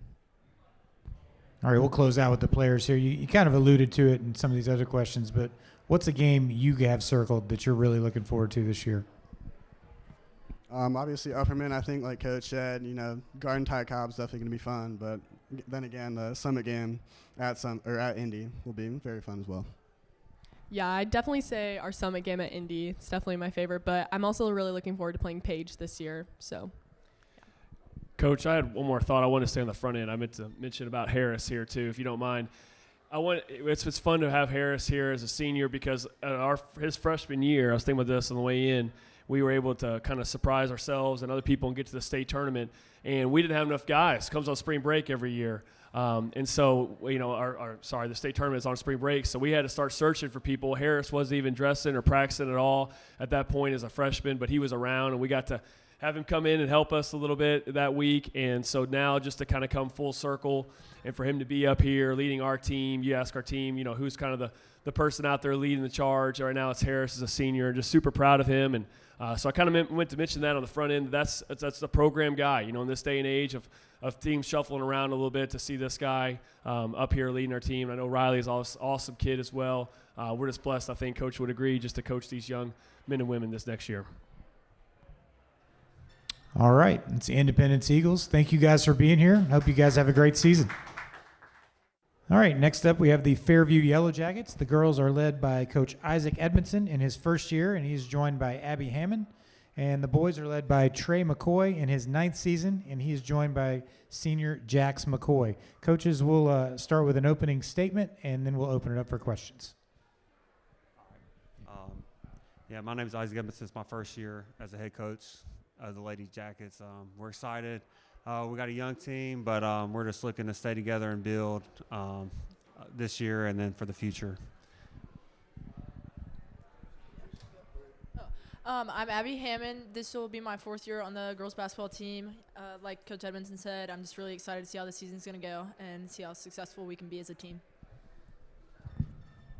My name is Jax McCoy. I've played for 4 years, and I'm just excited to play. We got a lot of returning players that didn't play last year that are coming back, and just excited. I'm Coach Trey McCoy. It's my 9th year at Fairview. Last year was really tough. We missing quite a few players coming off graduating a great senior class. So we're really excited to get 4 players back this year, and hopefully the bumps we took last year will be worth it for this year. All right, we'll open it up for questions. Well, Coach Edmondson, being your first year now, what are your main goals? What kind of building blocks do you want to put in this season? The main goal is I just want the girls that we have to get better every day. We have 3 sophomores, 3 freshmen, and 1 senior. Well, we got 4 sophomores now. One of them didn't play last year, and then one of them's out for the year. So trying to get better every day, but also keep us healthy because we don't have enough numbers to lose right now. So my goal is just take it every day, try to get a win every time we play. So just play as hard as we can. And then, Coach, how many starters do you return, and what's the outlook for you guys, would you say?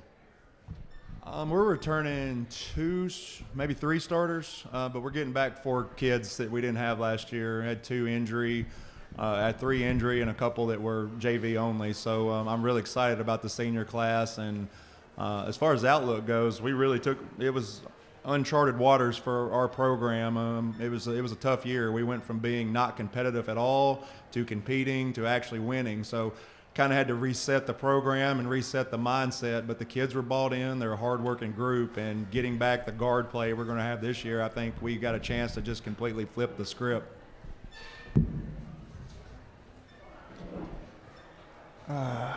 Charlie Bateman, Williamson Herald. First question is for Coach Edmondson. Coach, you were a big-time star at Bethel University. How do you feel like your experience in college and setting free throw records and everything else helps you be a great high school coach? I guess just in my playing career, I've never been the most athletic, tallest, or anything. Just had to be smart and play smart on the court. And I try to use that mindset and be able to break down the game and help develop these young ladies, help them be better basketball players and ladies off the court. And next question is for Abby. You're the only senior on the team. How do you hope to grow? Obviously, all the other players. Oh, how do you hope to grow all the other players that are underclassmen on your team? Yes, I am the only senior, and obviously at first I've actually put a lot of thought into this. My main goal is to just get them ready for their future years. As Coach Edmondson said, we're a very young team. We have a lot of room for improvement. My main goal isn't even really just to better myself, but my younger teammates and be the leader and role model that they deserve, and just not even just on the court, but off the court as well. And last question is for Jax. Jax, you're a 4-year starter. What have you learned from your time starting as a freshman that you've carried in, or hopefully will carry into your senior year? Yeah, so I've been playing under a bunch of good guards the past 3 years. Unfortunately, I didn't get to play last year, but just using what I experienced my first year and my second year, and then seeing the turnaround last year, I think it's just a big motivation, and big motivation for us to turn it back around this year and get back to what we're used to doing. Hey, Coach, it's Tyler Palmentier with the Tennessean. The shot clock conversation will probably come up this year because it was something that was tabled 3 years ago, and they said they were going to revisit it in 2026. Do you think, is Tennessee ready for a shot clock? Do you think there should be one? I don't really have a strong position on it, but my feeling is it's one more thing to staff, one more thing to complain about, one more thing to get wrong. And I think the main argument usually is that, college has one. And I feel like most of our programs, unless you're at the absolute top, the vast majority of the players you're coaching will never step foot on a college floor. So I don't really feel like that's a great argument. The other side of that coin is I've seen all the viral videos of teams holding the ball at half court, and that's not basketball in my opinion. So it's a tough situation. I think it's inevitable it's going to happen. So I'll embrace it when it does. I'm not advocating for it, but I'm not totally against it either. It's the nature of sports. They continue to change and evolve. So. Yeah, like I played in high school with no shot clock, and then I played in college with the shot clock. So, you just have to adapt to whatever happens. It doesn't matter to me if we have one or not. For the players, do you have any thought? Have you ever played in a summer event or anything with a shot clock, or do you have any opinion on it one way or the other? I've never played for the shot clock, and like both of them said, I don't really think it would matter that much. I feel like it only comes into play if you play a team that just holds the ball. But other than that, I don't think it would really have much effect on how we would play, or really any other team would play. I think most high school coaches wish their players would slow down as it is. So there's a lot of bad shots in high school basketball, a lot of one pass or no pass. So I think as coaches, we're always battling that. So, and I don't think the shot clock would really affect that, change it. I've got several players in college that I've went over, throughout the years, watch play, and the pace of the game's obviously more quicker and more physical. But it really, to me, shots per possession or how quickly into a possession, to me, it's pretty comparable. But again, it's going to happen. It will happen eventually. So, Did you have any opinion? Okay, sorry. Oh, sorry. No, I was just making sure you had an answer. Oh yeah. So I actually have not played in a game with a shot clock before either. Like they said, I don't really think it'll make that big of a difference. It'll just change how players have to play and just adapt to it. Thank you, guys. All right, this is for Coach Edmondson, your first year. What made the Fairview job attractive and made you want to take that job? I was a biology teacher in Dix County Schools, and then I knew Coach Wayne. I went to Fairview for a year in high school, and I played for Coach Wayne and Coach Bledsoe, and then Coach Bledsoe passed away, and then I reached out to Coach Wayne and asked him if he needed help. So he was like, yeah, I'd love to have you on staff and on board. So I've just been under him for the last 2 years, and then Coach Wayne stepped down, and now I'm taking over for him. So just better opportunity and to work with Coach Wayne again. And Abby, on that note, what's the transition been like having a new head coach in your senior year? I actually, I've known Coach Wayne for my whole life. I always considered him a second dad. I was real close with his daughter, Maddie McGowan, for anyone that's familiar with her. Coach Wayne was an amazing coach. He knew a lot about the game. He still knows a lot about the game. I am excited to see some different things, and obviously Coach Edmondson can bring some different things to the table. But I think both were amazing coaches, and I'd be perfectly okay with playing for either one of them. Coach McCoy, you got a two-sport star sitting next to you right there. How important is that at a school that's a little bit smaller in terms of the general scope of Williamson County?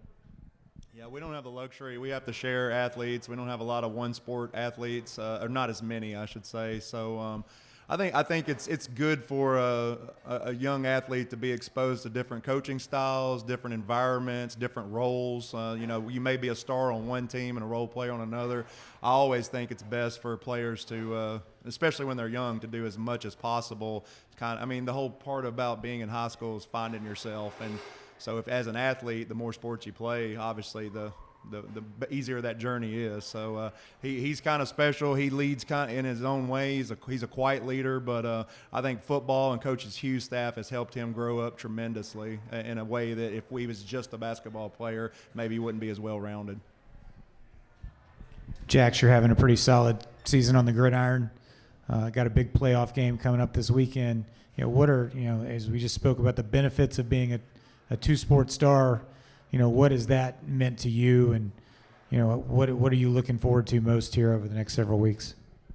Obviously, of course, I want to keep playing football as long as we can go. So right now the focus is football, but at the same time, games start Monday for basketball, so I've been having to practice both pretty much every day. But I think it's been really good for me, especially coming back from an injury, to just get in the motion of things, playing football, experiencing that, and then once it's time for that, then moving on to basketball and just continue playing. We'll start with the coaches here. Being in a different classification than the other 8 Williamson County schools, who are some of the teams in your district, in your region, that are going to be formidable opponents this year, difficult to play? Well, Creekwood is in our district, and they're always, I feel like they've won, I don't even know, for a long time in a row. So that'll be a tough team to play. And then we're in a new district, so everybody else is kind of in the same bunch. So it's going to be good to be able to battle with them. And then we're in a new region as well, and it's really tough for girls basketball right now. So just focusing on, what we control right now and just getting better each day. And then by the time we get in district play, hopefully we improve and then find ways to win games. Yeah, I think for us in district play, Creekwood and Montgomery Central, which we both were in with last year, Battle Creek and Spring Hill are the new teams to that district. Montgomery Central, I don't think graduated very much, and they were really coming on at the end of the year. Coach did a great job with them.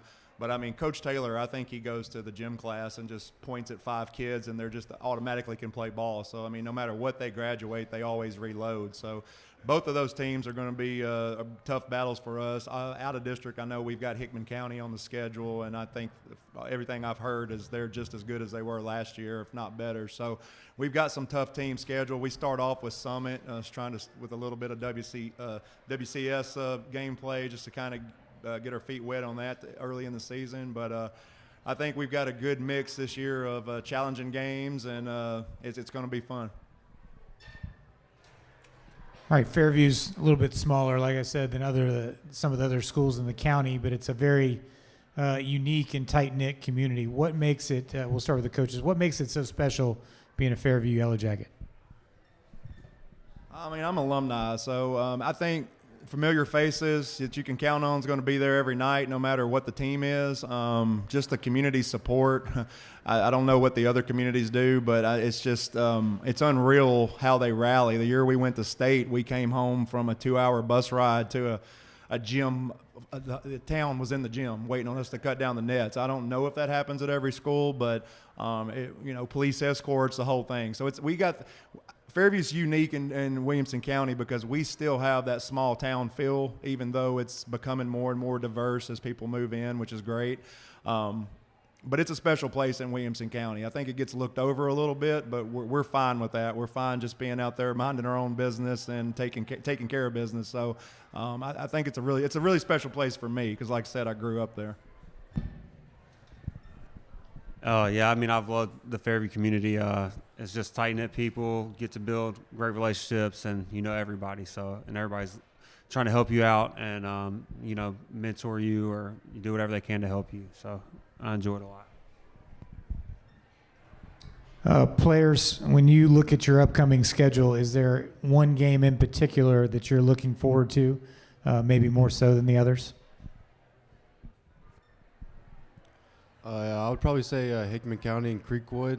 Creekwood's always been a rivalry, and so is Hickman County, but Creekwood's in our district this year. So, yeah, I think that's a big game, and I think it's a really important game for us to win this year. I guess I'd have to agree with Jax on that one. I'd say Hickman County the most just because one of our former players goes there, and I love Ava Floyd. She's a great player. I'd just be excited to play against her. Coaches, you're about a week and a half into practice. What are some positive and maybe some negative things you've seen out of your team just a week and a half in as you get prepared to play a game here in 5 or 6 days?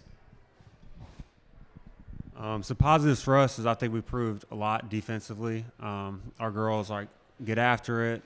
They play hard. They play fast. They're listening. Starting to get more basketball IQ as we go. Things to improve is we only have 7, 8 girls practicing, depending if everybody's healthy. So it's kind of hard to mimic that 5-on-5 feel. So we played this past Saturday, and just that extra pressure. I feel like we were doing well when it was 3-on-3, in practice. But then we got 5 girls playing defense on us, so we just got sped up a lot. So now we're trying to get some boys to come in there and practice and speed us up a little bit to make it our girls slow down a little bit. So just the game speed for us on offense and less turnovers.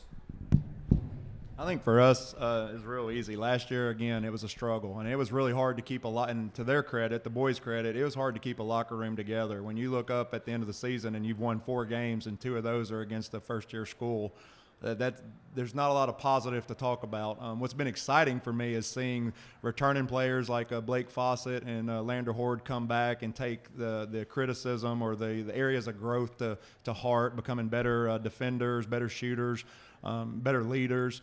And then we're getting players back. Eamon Birch, Jax, and Aiden Eric and Owen Vanderhorst. All are kids who didn't play last year, and they're all going to have a huge role on our team. So it's exciting to see. I feel like the team I was supposed to have last year, I'm getting this year, and they've taken their lumps and they're hungry, and they've got something to prove. So that's pretty excited to see the turnaround, and just to keep their head in it. That was a big deal, and for them to come into this season and expect more says a lot about their maturity and their growth as young men. All right, that'll wrap it up for the Fairview Yellow Jackets. We appreciate you being here and hope you have a great season. Next up is the Page Patriots. The girls' team is led by Coach Randy Kaufman in his 4th year at Page and is joined by senior Maisie Bushman. The boys are led by Jared Street in his 5th year at Page, joined by junior guard Owen Looney. Coaches, will open it up with an opening statement and then have questions.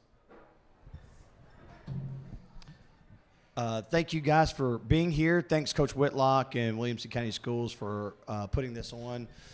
We're in a program in transition. We graduated 7 seniors last year, and so we've got a lot of young players on our team.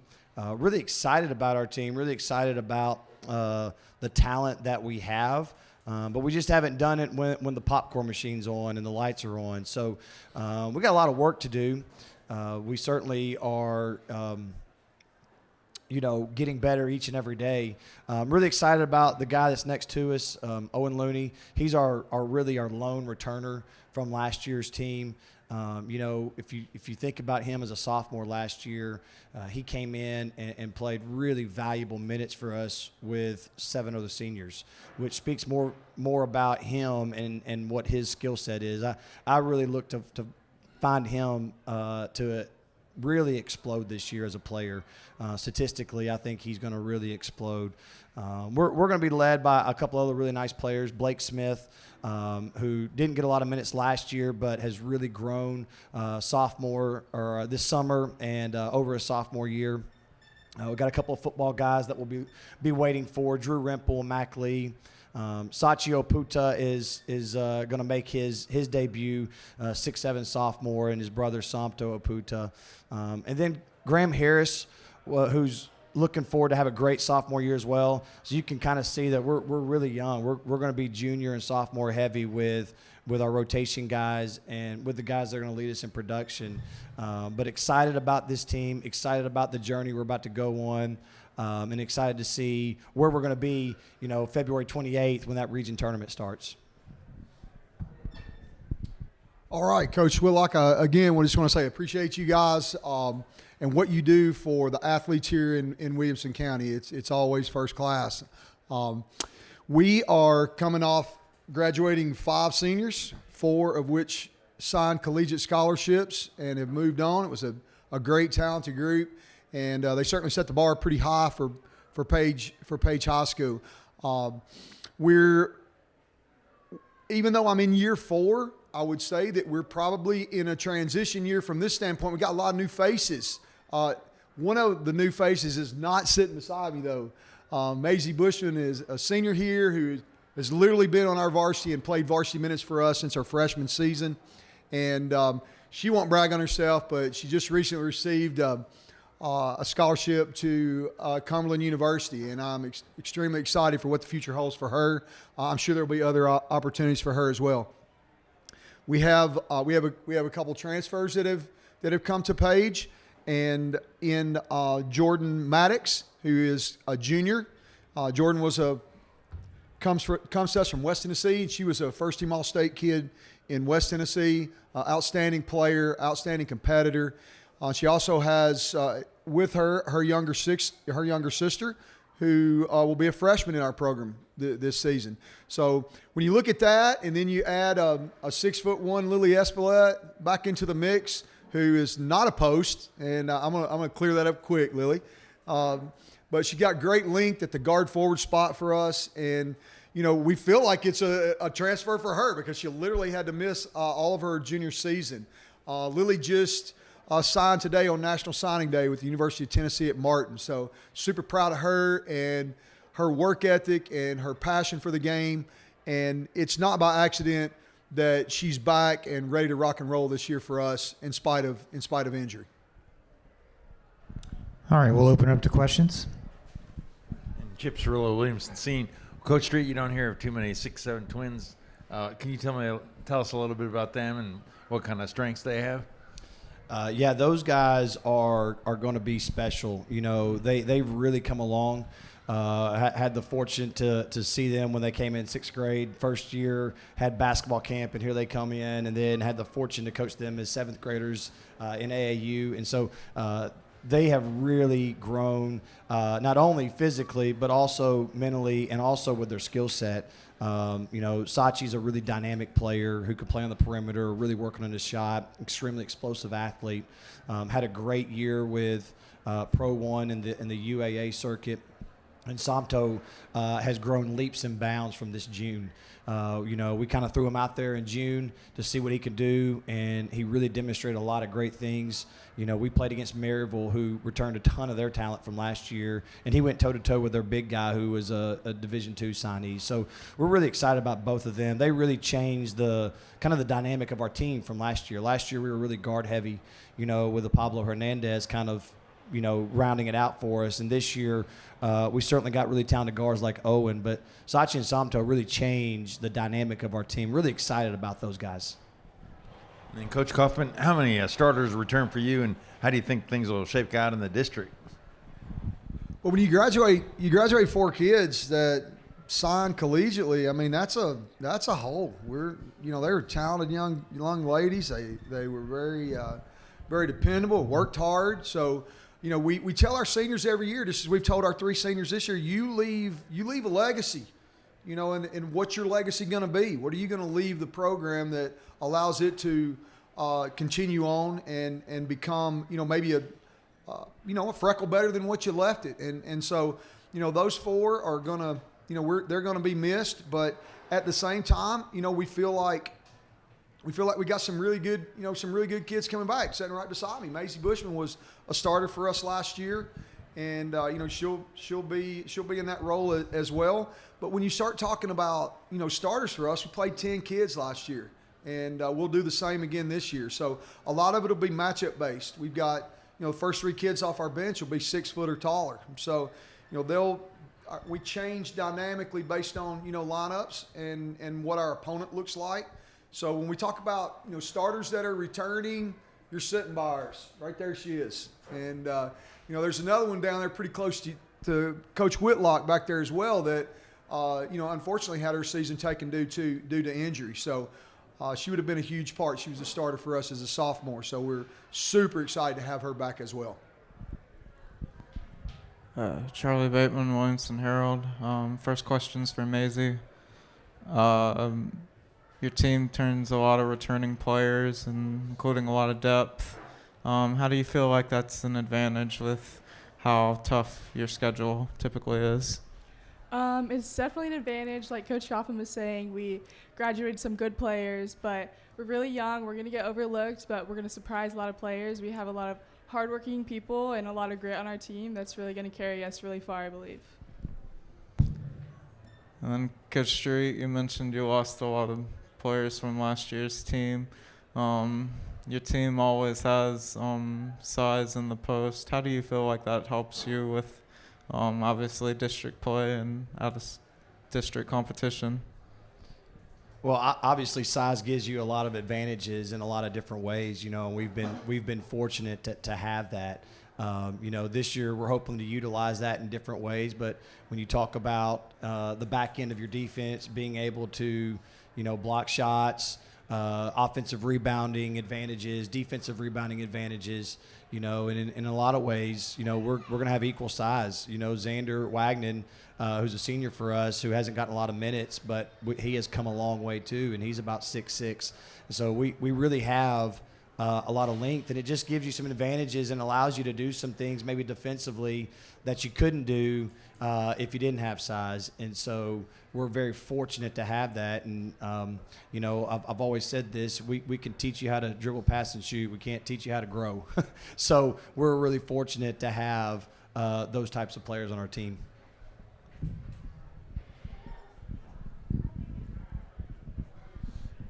Hey, Coach, it's Tyler Palmatier with the Tennessean. This is kind of figures to probably be a year where the shot clock conversation will begin again because it got tabled 3 years ago. And what are your thoughts this year on a shot clock? Would you like it? And why would right now be the right time for Tennessee? I'll take a dive at that first. We want to shoot the thing in 7 seconds, so a 35-second shot clock is not something that we're worried about. So I do think this. I think that a shot clock is certainly going to grow the game. There's no sense in rules being different. We're one of the only countries where rules change as you move up, and so I think it doesn't do anything but grow the game. And to be honest, grow the coaches, because a lot of things that you might do strategically are going to be different if you can dig into a shot clock early. So maybe that's extend the defense. Maybe that's switching defenses a little bit more. Certainly some half-court traps and different things to dig into a shot clock before actual offense starts for the other team. So I've always been a proponent of it. I think it's something, again, that allows fluidity as you move forward into collegiate basketball, and then obviously those that are super or uber talented are going to be affected by those on the professional level. Ditto. I mean, shot clock is needed in the state of Tennessee.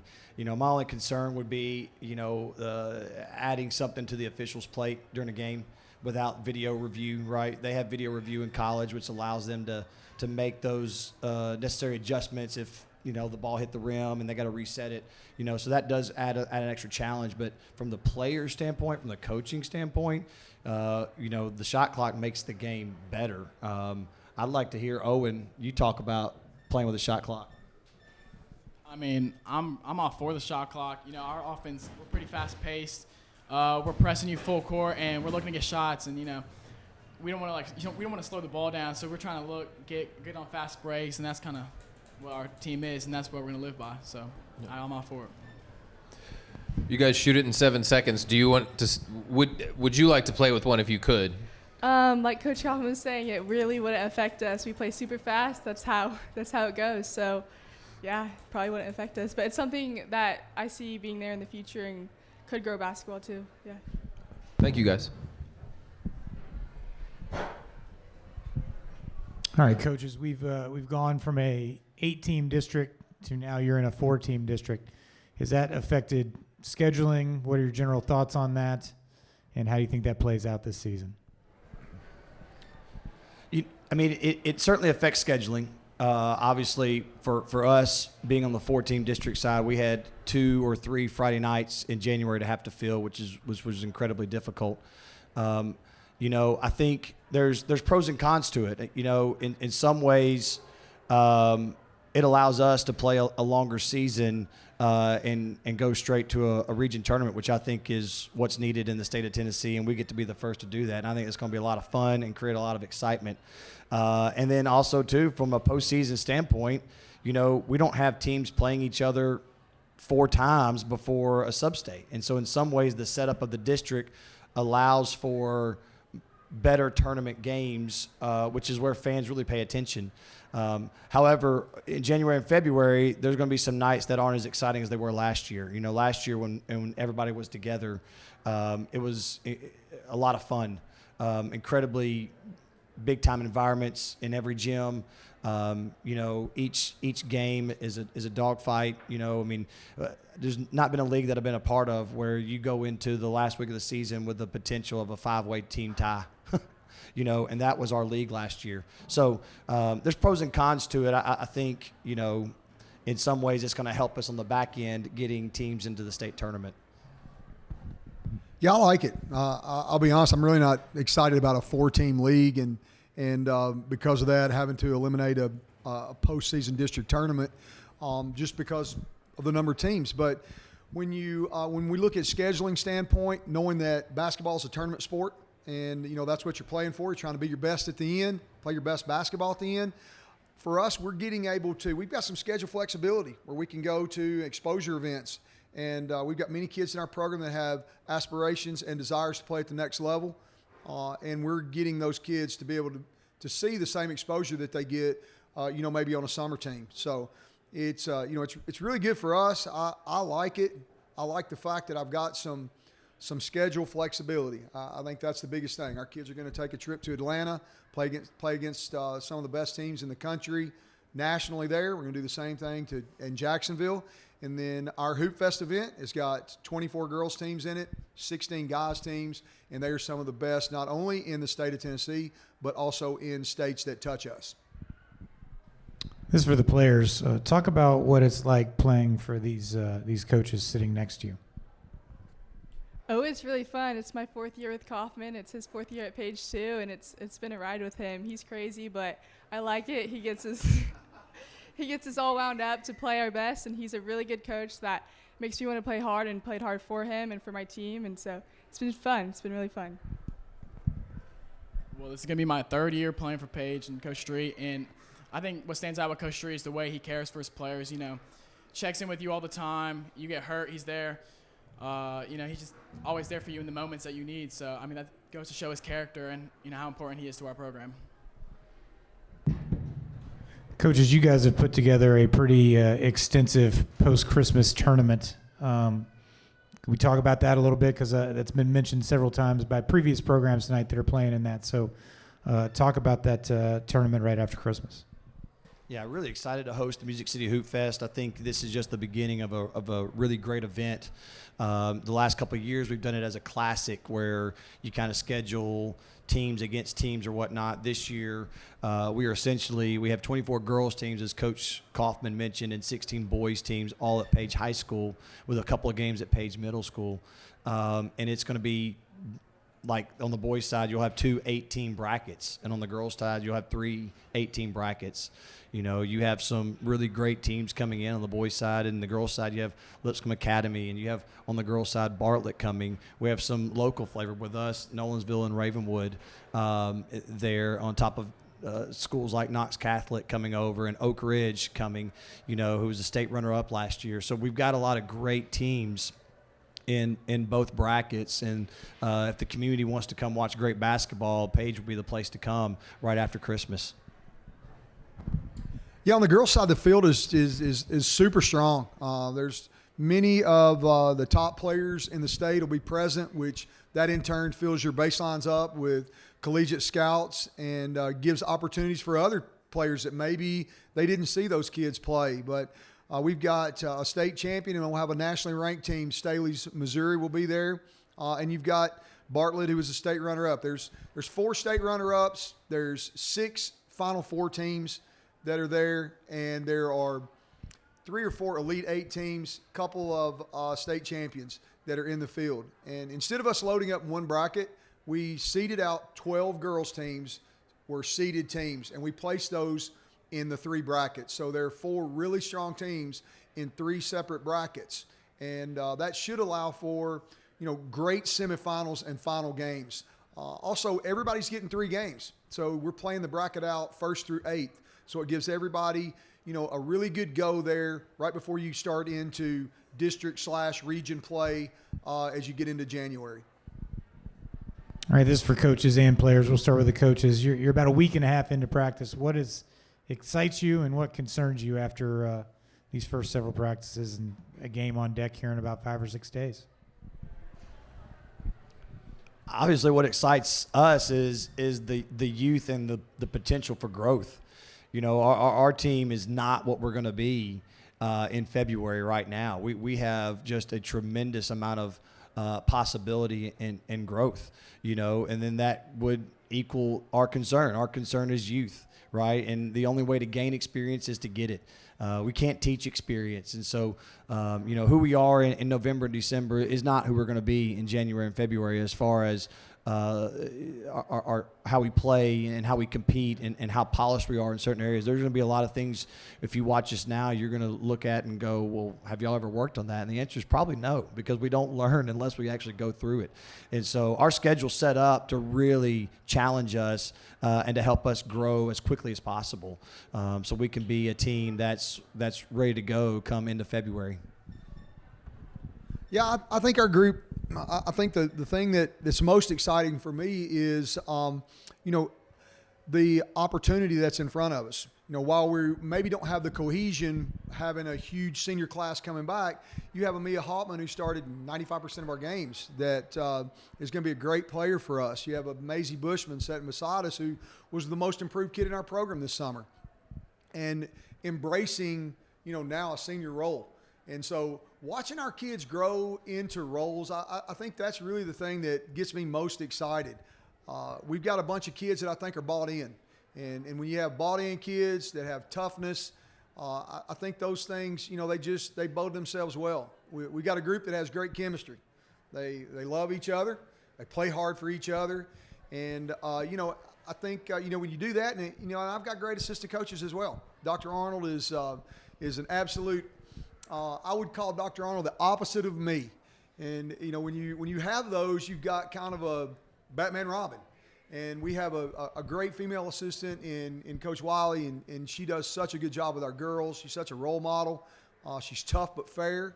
And, you know, you add that into some of the younger kids that we'll see on the floor. We've got 6-foot sophomores that are going to be playing a lot of minutes for us, and Kimber Jewett and Kate Delata. We have a sophomore point guard who received an offer this summer. So there's lots of potential and possibilities. And then we've got lots of different matchups and lineups we can play. So we've talked more about, you know, this group having understanding that we have players and not starters. And I think that's the most important thing. And if kids can be, you know, if we can get our kids to understand that concept and be selfless, that, hey, you know what, I may not be a starter right now, but I'm going to play the same minutes as someone else. Those kids are, I mean, those are the things that you get that send you from good to great. we've got a senior that's going to be coming off the bench a lot of the time that has worked her tail off to knock down shots. Why? Because we need you to knock down shots this year. And so instead of embracing, I think I'm just going to be this, she's chose to attack maybe a weakness and make it a strength. And I think that thing permeates through our program. So I'll be honest with you. I'm excited about our group. I tell them all the time, I just love them. I love what they're about, and I'm so excited to start this year's journey with them. I'm pretty excited about the potential this team has. I mean, to start off the year, sophomores, juniors, freshmen, seniors, it's a wide age gap of playing. But and also we're missing 2 football guys, Matt Lee and Drew Rempel, which are going to be major factors to our team. But I would say some of our concerns would be the immaturity and not enough experience yet. Just we got to get games going under our belt to finally kind of get established. But I'm really excited. I think we got a lot of unique talent that we can put together and make some noise in the district. Yeah, this last week and a half of practice has been super fun. It's really exciting. We have Lily Espelette back. She's going to UT Martin, like Coach Hoffman said, and she's going to be a really big weapon for us this season, along with Mia Hotman. She's one of our best downhill drivers, so it's really fun just going to see what we do. We also travel like a college team. We're going to Jacksonville in 2 weeks, and we're going to North Carolina, Atlanta, so it's really going to give us all of that time together to spend, to get to know each other more on and off the court, so I'm really excited for the season. All right, great job. That's going to wrap it up for the Page Patriots. Hope you guys have a great season. All right, next up we have the Summit Spartans. The girls are led by Coach Donald George, and with him he's got Bridget Ali, senior Bridget Ali, and the boys are led by Coach Thad Burgess in his 3rd year, and he's joined by junior forward Joel Covertson. That's wrong. Oscar Anderson.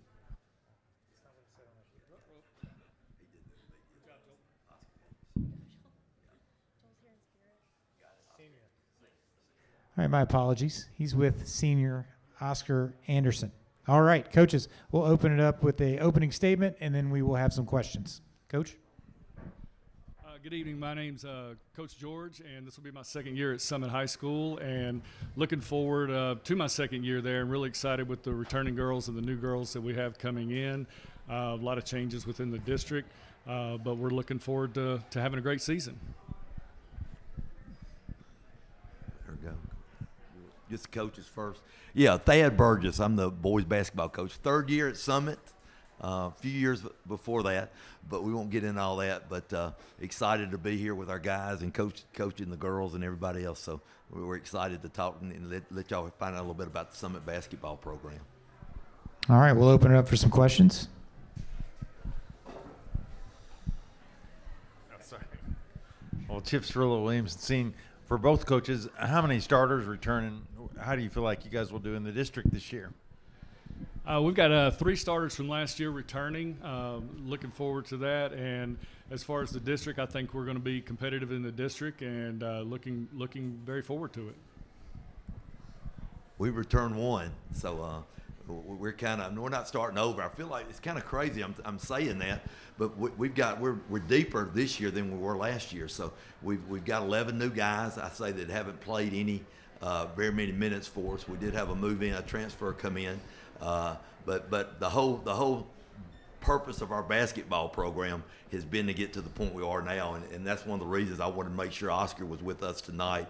We're at the point now that we feel like we can just kind of rebuild, and we'll keep going every year. We kind of set the standard that we're looking for, and so we've got some depth this year. We'll be able to play, I think, a few more folks than we did last year, but we got the 1, and then we got to move in, and then we'll share the rest of the minutes with the rest of the guys. We know we're in the best district in the state. There's no doubt about that. So it's a challenge, of course, every night, but that's what makes it fun, and that's what makes our guys want to work harder, and as coaches, just to be a part of all this. Charlie Bateman, Williamson Herald. First question's for Bridget. Bridget, you had plenty of experience starting as a guard on this team. How has that experience helped you, and does it help to have a sister that's also played in Williamson County? I think the experience has definitely helped me. I learned from a very young age, starting freshman year, to control not being nervous and being able to be a leader from a very young age. My sister kind of paved the way for me, but we're two very different players. And overall, I'm just very excited to start my senior year, and I think it's going to be a great season. And then next question's for Oscar. Your team has a lot of youth this year. How do you feel like that's an advantage or a disadvantage? I think it's an advantage, especially for the seniors, getting to lead the younger people this year, building for the future, but also letting them play and help us out, try to win some more games, get some scoring off the bench this year would be huge.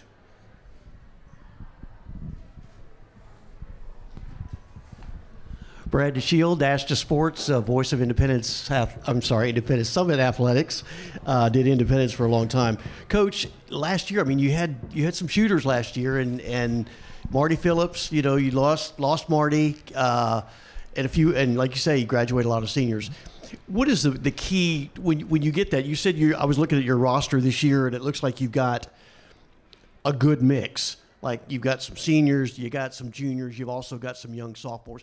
What is it the key when you get a whole new mix like that? It's not like you can go to the portal and bring guys in. Like the Oklahoma coach, he's got a whole new team, and they're all portal guys, in college. But in high school, it's not. What is the key to getting that team to play together as a unit? Well, I think probably the biggest key that we had last year leading into this year, I know Oscar and Ace and Charlie, a couple of them out there, they joined us. They played JV last year most of the year, but about halfway through, I guess, with about maybe 10 games left, I brought them up. They would play on the JV, then they would just come sit. I wanted them in the locker room. Right. I wanted them to experience that. And it really was probably the best thing we did last year, because when the season got over, Oscar, those other seniors, had been there and seen that and saw what we were trying to get. And so we've kind of built our program on rebounding and playing hard. I know we shot the ball a lot, like you mentioned that, shoot the ball a lot. But we've basically been a team that rebounds hard and played our matchup, is giving us chances in games. But the whole key to everything has been these guys that were in that locker room that did not play hardly any minutes, but they saw what was expected. And then when we finished our season, they just carried it on right all the way up through the day. Yep, and that's key. Oscar, for you, being a team leader this year, it'll be a little different in that your role changes. What do you want to do as one of the team leaders, as a senior? What is it you want to bring to the floor for the younger guys coming in? Just be vocal, making sure everybody knows what they're doing, keeping their heads up if they make a mistake. No, it's not the end of the world if you turn the ball over, make a mistake, don't get a rebound. Just build them up, really, especially for the future. Bridget, same question for you. Our team has a great atmosphere this year. We're very positive, and I want to continue that. We have a lot of great players. Everybody gets along well, and I think overall what keeps the team great is keeping our heads up, being positive, and having energy every single day on and off the court. Yep. Coach George, you look like you're pretty deep. I mean, you've got your roster looks deep and that kind of thing. What is it, as you're putting this team together, what is it you want to pull together? Is it the toughness? Is it the grittiness? What is it you want this team to stick to and kind of let that be your MO? I think really you want them to compete. You want to compete in everything they do, not just looking at the games and waiting to that point to compete, but competing in practice, competing in the drills, having each other's back. But getting that grittiness early will show a lot, and bringing along the new girls, and then having some of the girls that are stepping up more into leadership roles. And I've seen some of that. The girls that may not have been as vocal last year are really sort of taking over that role.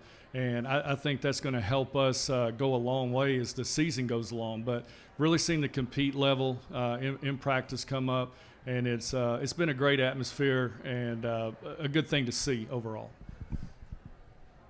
All right, coaches, you've gone from an 8-team district a year ago now just to a 4-team district. What are maybe some of the positives, negatives of that, and generally just how do you feel about being in just a 4-team district this year? I think for me, I think it's kind of mixed. I mean, I like the 8-team district. Of course, you're playing everybody 2 times. But I think that can be a little bit of a grind sometimes as well. I've been around the county long enough that I've sort of seen this go from 18 to 14 to 18 to 14. It seems to flip-flop a lot, but at the end of the day, you're really looking at the schedule and the people that are in front of you. You can have your opinions on whether you like something or not, but when it comes down to it, you're looking at those 3-4 teams in your district, and you've got to focus on them, not things that are really at the end of the day out of your control. Yeah, I really don't see any difference. I mean, I don't feel any different now than I did sitting here last year. You know, those 5 animals on the other side are going to be right there when at the end of the year, we're going to be facing each other one way or the other. We'll do it one time on the other side, then we play each other twice on our side. But at the end, you know, what we're all heading towards, we're all going to be there at this, you know, the same spot trying to move on. So, you know, it's we don't play them. Maybe, you know, there's a couple of games we won't play them, but we're still, I mean, we're around them. We get to feel, we know the challenge. We know every night what's going to be happening. So just the same excitement about being in the county. Just what we have here. We don't, you know, it's just a neat atmosphere. All right, this one's for the players. What's it like playing for these two guys here sitting next to you? I love Coach George so much. He's amazing. Obviously, we've had 2 coaches before him. Coach George is my favorite. He is super positive. He's loving. He's caring to all of us. He cares about us on and off the court. No matter what the state of practice is, he will always build us up no matter what. He's the best thing we could have asked for, honestly. Better beat that, Oscar. I like Coach Burgess, of course, but he's a little scary sometimes. So, but no, he's good. Helps us compete, brings the energy. Really just wants us to win. Cares for everybody deep down.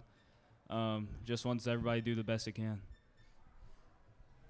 Coach, just talk a little bit about your pre-district schedule. Obviously, being in the 4-team district, you don't get into district play till pretty late. But what has been your philosophy in trying to schedule to prepare for that district? And are there any games that kind of stick out in your non-district schedule? Well, I think we've done a good job scheduling a lot of teams that are going to push us early in the season to get us ready for that district region season because you have to going into that because we have I think top to bottom probably one of the top regions in the state.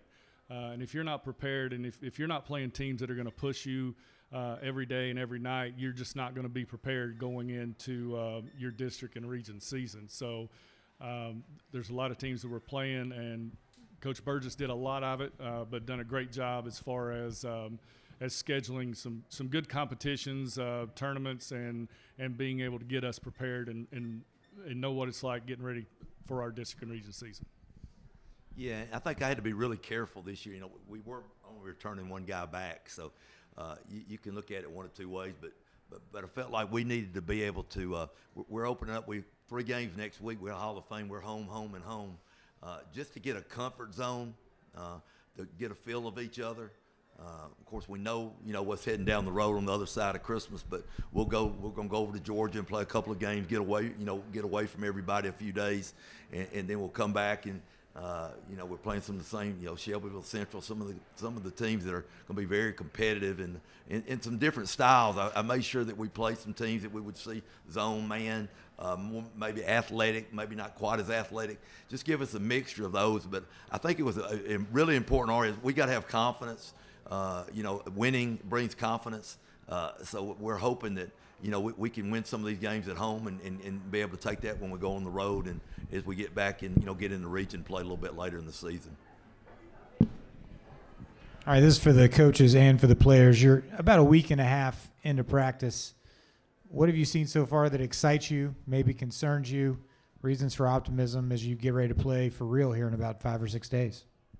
Well, I think as I stated before, I think the compete level of the girls has been fantastic. It seems like you start practice, the next thing you know, the season starts.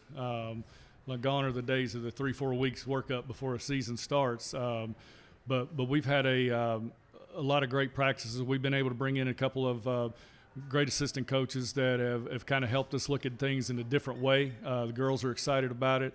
I've been excited about it, and you're just trying to get everything in and trying not to miss any bases, and doing the best you can every single day and looking how did we get better today and thinking about that at the end of practice. What did we do to get a little bit better and a little bit closer to where we want to be. Yeah, I think it was practice 5. I think we talked about that today. And we as coaches, we get a little frustrated. We scrimmaged last night, and we got a scrimmage against Laverne tomorrow. And you got to be real careful. You don't want to get too down on things because, like I said, we've had 5 practices. So what you're trying to build is a little bit of chemistry. You're trying to maybe play, get some different rotations. Every day in practice, we have a different lineup, so we kind of see that. But we put them in some situations. But, again, we got tomorrow, and then we practice Friday, and our season opens on Monday against Fairview. So we're making it the goal. Next Monday is a real deal. So it's been a quick time, but again, that's off-season stuff. I'm big on the mental part, making sure our guys are ready to compete, and that's what we're going to try to do these next couple of days as we head into next week. I think like Coach George said, we're very competitive in practice, and I think that's one of the most important things that you can have in practice, just making sure everybody's working hard and competing against each other, making it so that during the games it's a similar atmosphere. Like he also said, we have many great assistant coaches. Coach Sierra, for instance, we love her. She's added great points to our offense, and overall I think this season's going to be very exciting and fun. The biggest takeaway I have is the energy and the chemistry of our team this year. I feel like everyone's really came together. There's no talking behind everyone's backs. There's no talking about the coaches. It's all positive. Of course, Ford coming in helps us a lot, so that's also another positive. And then just the energy of practices. All right, we'll wrap it up with this one for the players. Are there any games you have circled on your calendar or any players that you're in particular looking forward to playing against this year? Independence. Of course, the Indy game is going to be fun, but we play CPA this year. That should be pretty fun, playing some private schools. Going up to Georgia is always fun. Get some new type of basketball up there, so. Of course, I'm excited for Independence. It's always a really fun rivalry. The atmosphere is crazy. But I think every single team in our district and just in Williamson County has amazing players on every single team. I think that every game is going to be tough, but we just have to take each game at a time. And overall, I'm just excited to play every team. All right, great job. That's going to wrap it up for the Summit Spartans. Hope you guys have a great season. All right, now we have our last team of the night, the Ravenwood Raptors. The girls are led by Coach Andrew James in his 7th season, and he is joined by senior forward Kate Jurowitz. And the boys are led by Coach Chris Hooper in his 1st year, and he's joined by senior forward Brock Wismar. Coaches, will have an opening statement, and then we will have some questions. All right, thank you. It's good to be here. Glad to have Kate here. She's our only senior on the team this year. She's been through a lot with our program, seen it change over the last few years, and now she's the lone senior. She's done a great job leading our girls. She's a great example to them and how she conducts herself. And we are a very young team. We have, like I said, 1 senior. We got 2 juniors. Everyone else is freshmen and sophomores. So we like this group a lot. We are, going to be very young, but I think we're going to be, we're very talented and excited about this season. And we're going to Gatlinburg this weekend for a play date and a little team bonding trip. So it's looking forward to it.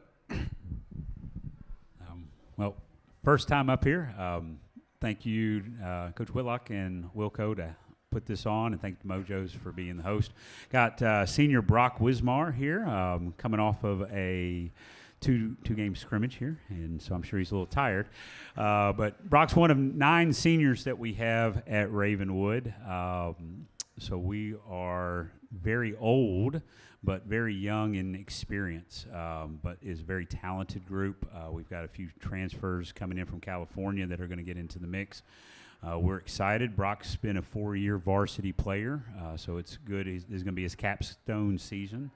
Expecting big things out of him. He sort of anchors down the middle for us. Very physical, great rebounder, can score at the rim.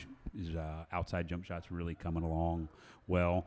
Him coupled with Isaac Brent, Will McCarter, Matt Nava, Jaden Schrudy, Sam Steppen, Jordan Dreyer, Drew Parker, Danny Brown.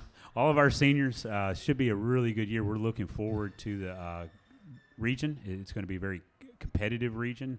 I think we match up well with the teams that are in there. We're going to play a very physical brand of basketball, try to score at the rim and defend with physicality. All right, now for the questions. Chip Cirillo, Williamson. For both players, which opposing player are you most looking forward to going against this year? Somebody on one of your opposing teams that's really good, and you want to see how you guys kind of match up against them?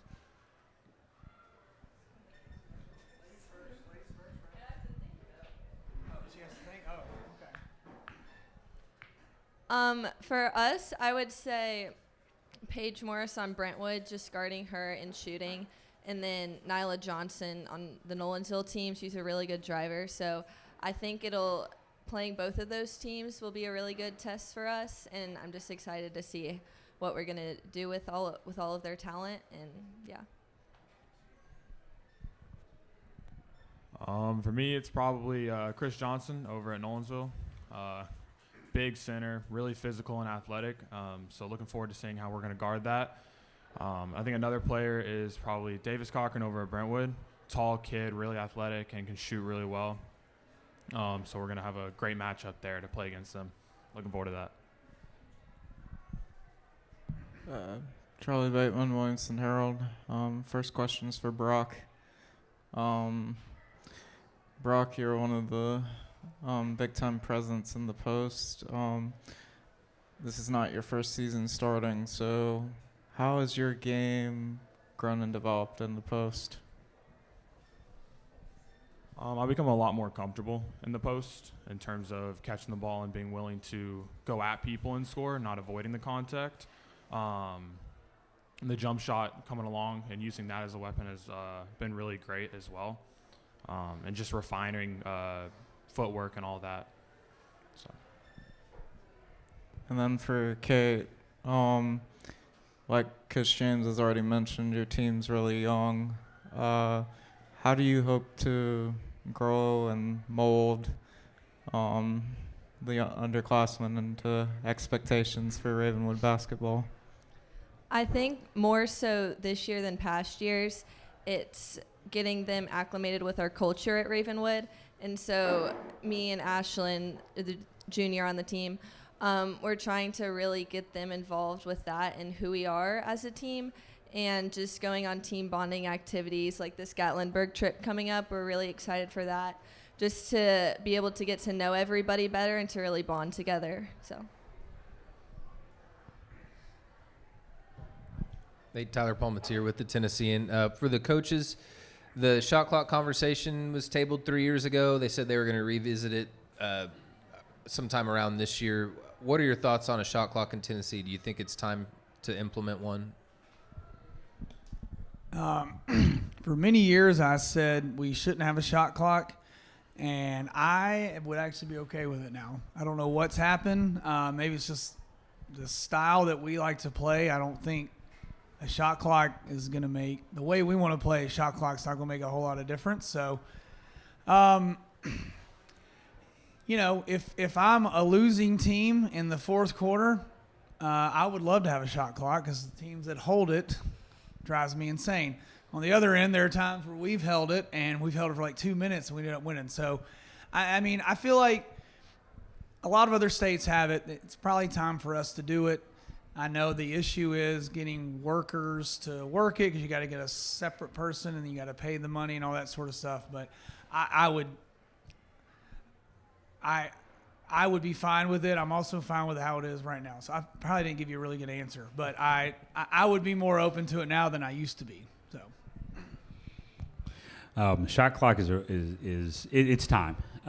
Even though Coach Willock will say this, I watch a ton of tape, and usually a lot of games the shot clock really wouldn't factor in a whole lot. It'll factor in at the end of quarters, and then it'll factor in the fourth quarter, as Coach James was mentioning, because once teams get a lead, they'll take the air out of it, so it makes it hard to come back.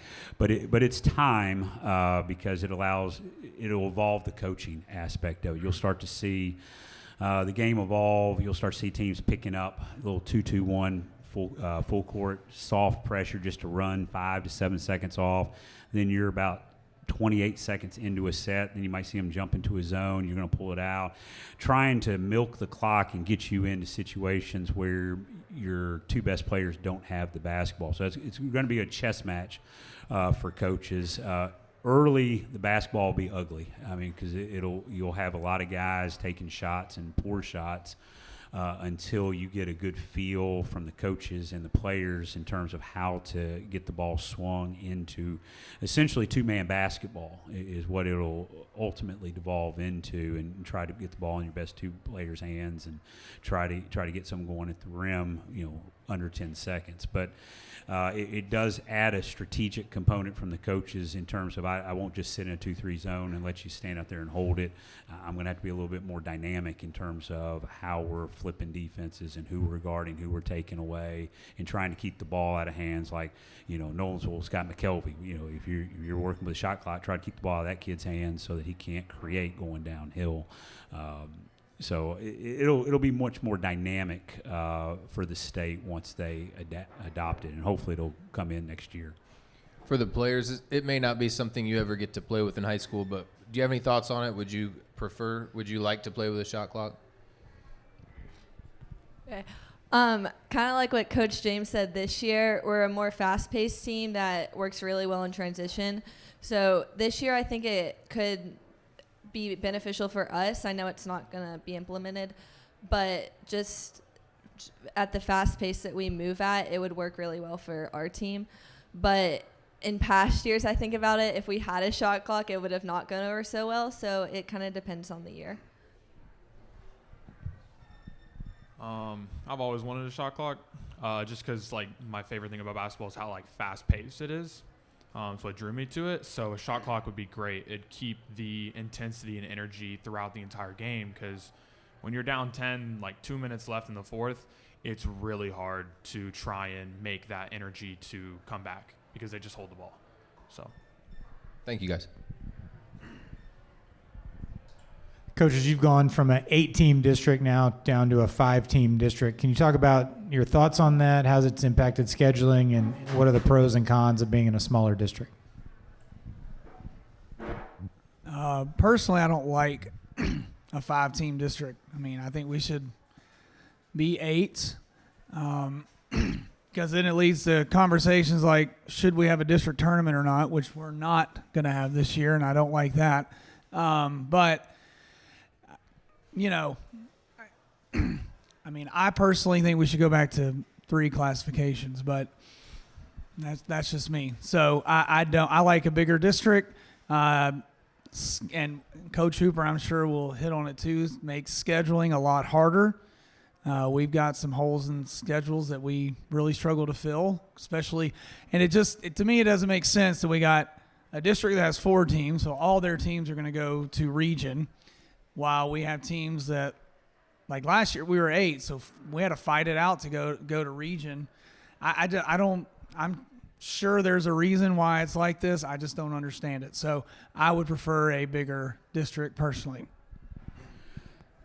I echo those. The thing TWSAA's got to move away from, going to that 4 classifications, is moving out of a district concept. When they went to 4 classifications, we should have really moved to a region schedule, much like football. And that would have allowed for more teams to participate, and it would have put a little bit more value on the first round of the region. Because right now, As Coach James pointed out, if you have a district tournament, you're either eliminating one team or you're not eliminating anybody else. It weakens the season schedule a little bit. On the flip side, the thing I do like about the smaller district is we have created not necessarily some holes, but some length in the schedule, which has allowed for snow days, so we won't get squeezed into like we've had a couple of years where we're trying to play 3 or 4 games in a week to get it done before the district tournament. It also allows for us as coaches to really develop our programs and make the season journey a little bit more meaningful for the players by creating some opportunities to not necessarily practice. Just because you can practice 7 days a week doesn't necessarily mean you need to do it, but maybe like we've got 3 current players at the college level that are former Raptors, and so it's going to allow us some time to do some team bonding, go support Jake Mulder at Tribeca, go support DJ Starr at Bethel, and try to travel down and see Rocco Lamuno at Spring Hill. So it's going to create some of those opportunities that the players are going to remember a lot more than they are the wins and the losses and the practice grind. So I do like that aspect of it, but I do think we need to move to a region schedule and get off the districts, and I think we'll see that in the next 3 years. I think you're going to see TWSAA align how the state tournament is played out in the format and go to more of a regional feel as opposed to district region sectionals. All right, we'll start with the coaches and then the players on this one. You've been practicing for about a week and a half. You're about 6 days away from your first game. What excites you or perhaps concerns you about your team at this point? Well, for me, with us being really young, and we have a lot of girls returning from last year that were young and are still young, seeing how much they've grown is what I'm looking most forward to. We've seen that in practice in our first week and a half. Me and Kate were just talking. We felt like we had a good practice today, and there's a lot of good things, and just seeing them figure things out, good reads and all that sort of stuff, the development. I'll use Kate since she's up here too. I mean, just seeing her develop, with her driving ability and her post play, scoring left and right and all that sort of stuff. That, to me, and a lot of coaches would say, seeing that development is the most fun and rewarding thing to see, is when they're bought into what you're doing. So I think we're going to be, obviously, we had some struggles last year. I think we're going to be much better this year. And that's what I'm most excited to see is the proof in the games that we play of how much better we've gotten from last year. That's what I'm looking forward to. I'm real excited about this group. They are very tight-knit. We've had some guys move in, and so the trepidation I have is I all of a sudden have a lot of options that we didn't have last year. I've told them once, I tell them again, I'm not being held hostage by the bench this year. But the problem with that is sometimes getting rhythm for guys, and so that's going to be a struggle I'm going to have to continue to develop and hone as the season goes on. But I'm extremely excited about the ceiling for this group. I think the floor is the floor. I think we're going to exceed some expectations in terms of our floor. I think our ceiling is going to be whatever these kids make out of it. And the way they fight for each other, the way they pick each other up, the encouragement, the enthusiasm, and the communication is top notch. And it's building upon the legacy Coach Whitlock left us, and we're making it a season to remember. So I'm excited to be part of this journey with these guys. They have the right mindset. They want to do something that this program's never done. They want to leave a legacy at Ravenwood, and I firmly believe these seniors are going to do that. So I'm excited to lead them and share in their accomplishments. I'm just excited to see how we're going to do this year. I know we've said this a lot, but we're a very young team, but we're also a very competitive team, and every day we go out to practice, it's like a different tryout. The starting lineup is going to be changing this year because there'll be girls that'll come in and come out, but everybody wants to compete for that starting spot and that playing time. And we have a very dedicated team, and so I'm just excited to see how that's going to encourage us going into this season and as we play those difficult teams in our district and region. So. I mean, I've talked to all the seniors. You know, we're really close, as Coach Hooper said. We're really excited because we know what we want to do. We know we're capable of what we want to do. And that senior mindset of we are playing this last season to leave and set that foundation for the coming players. So we are just so – I mean, we've been itching this entire off season and working towards that really hard. We've all bought into that same goal and mindset that I think is going to take us far. But we're ready.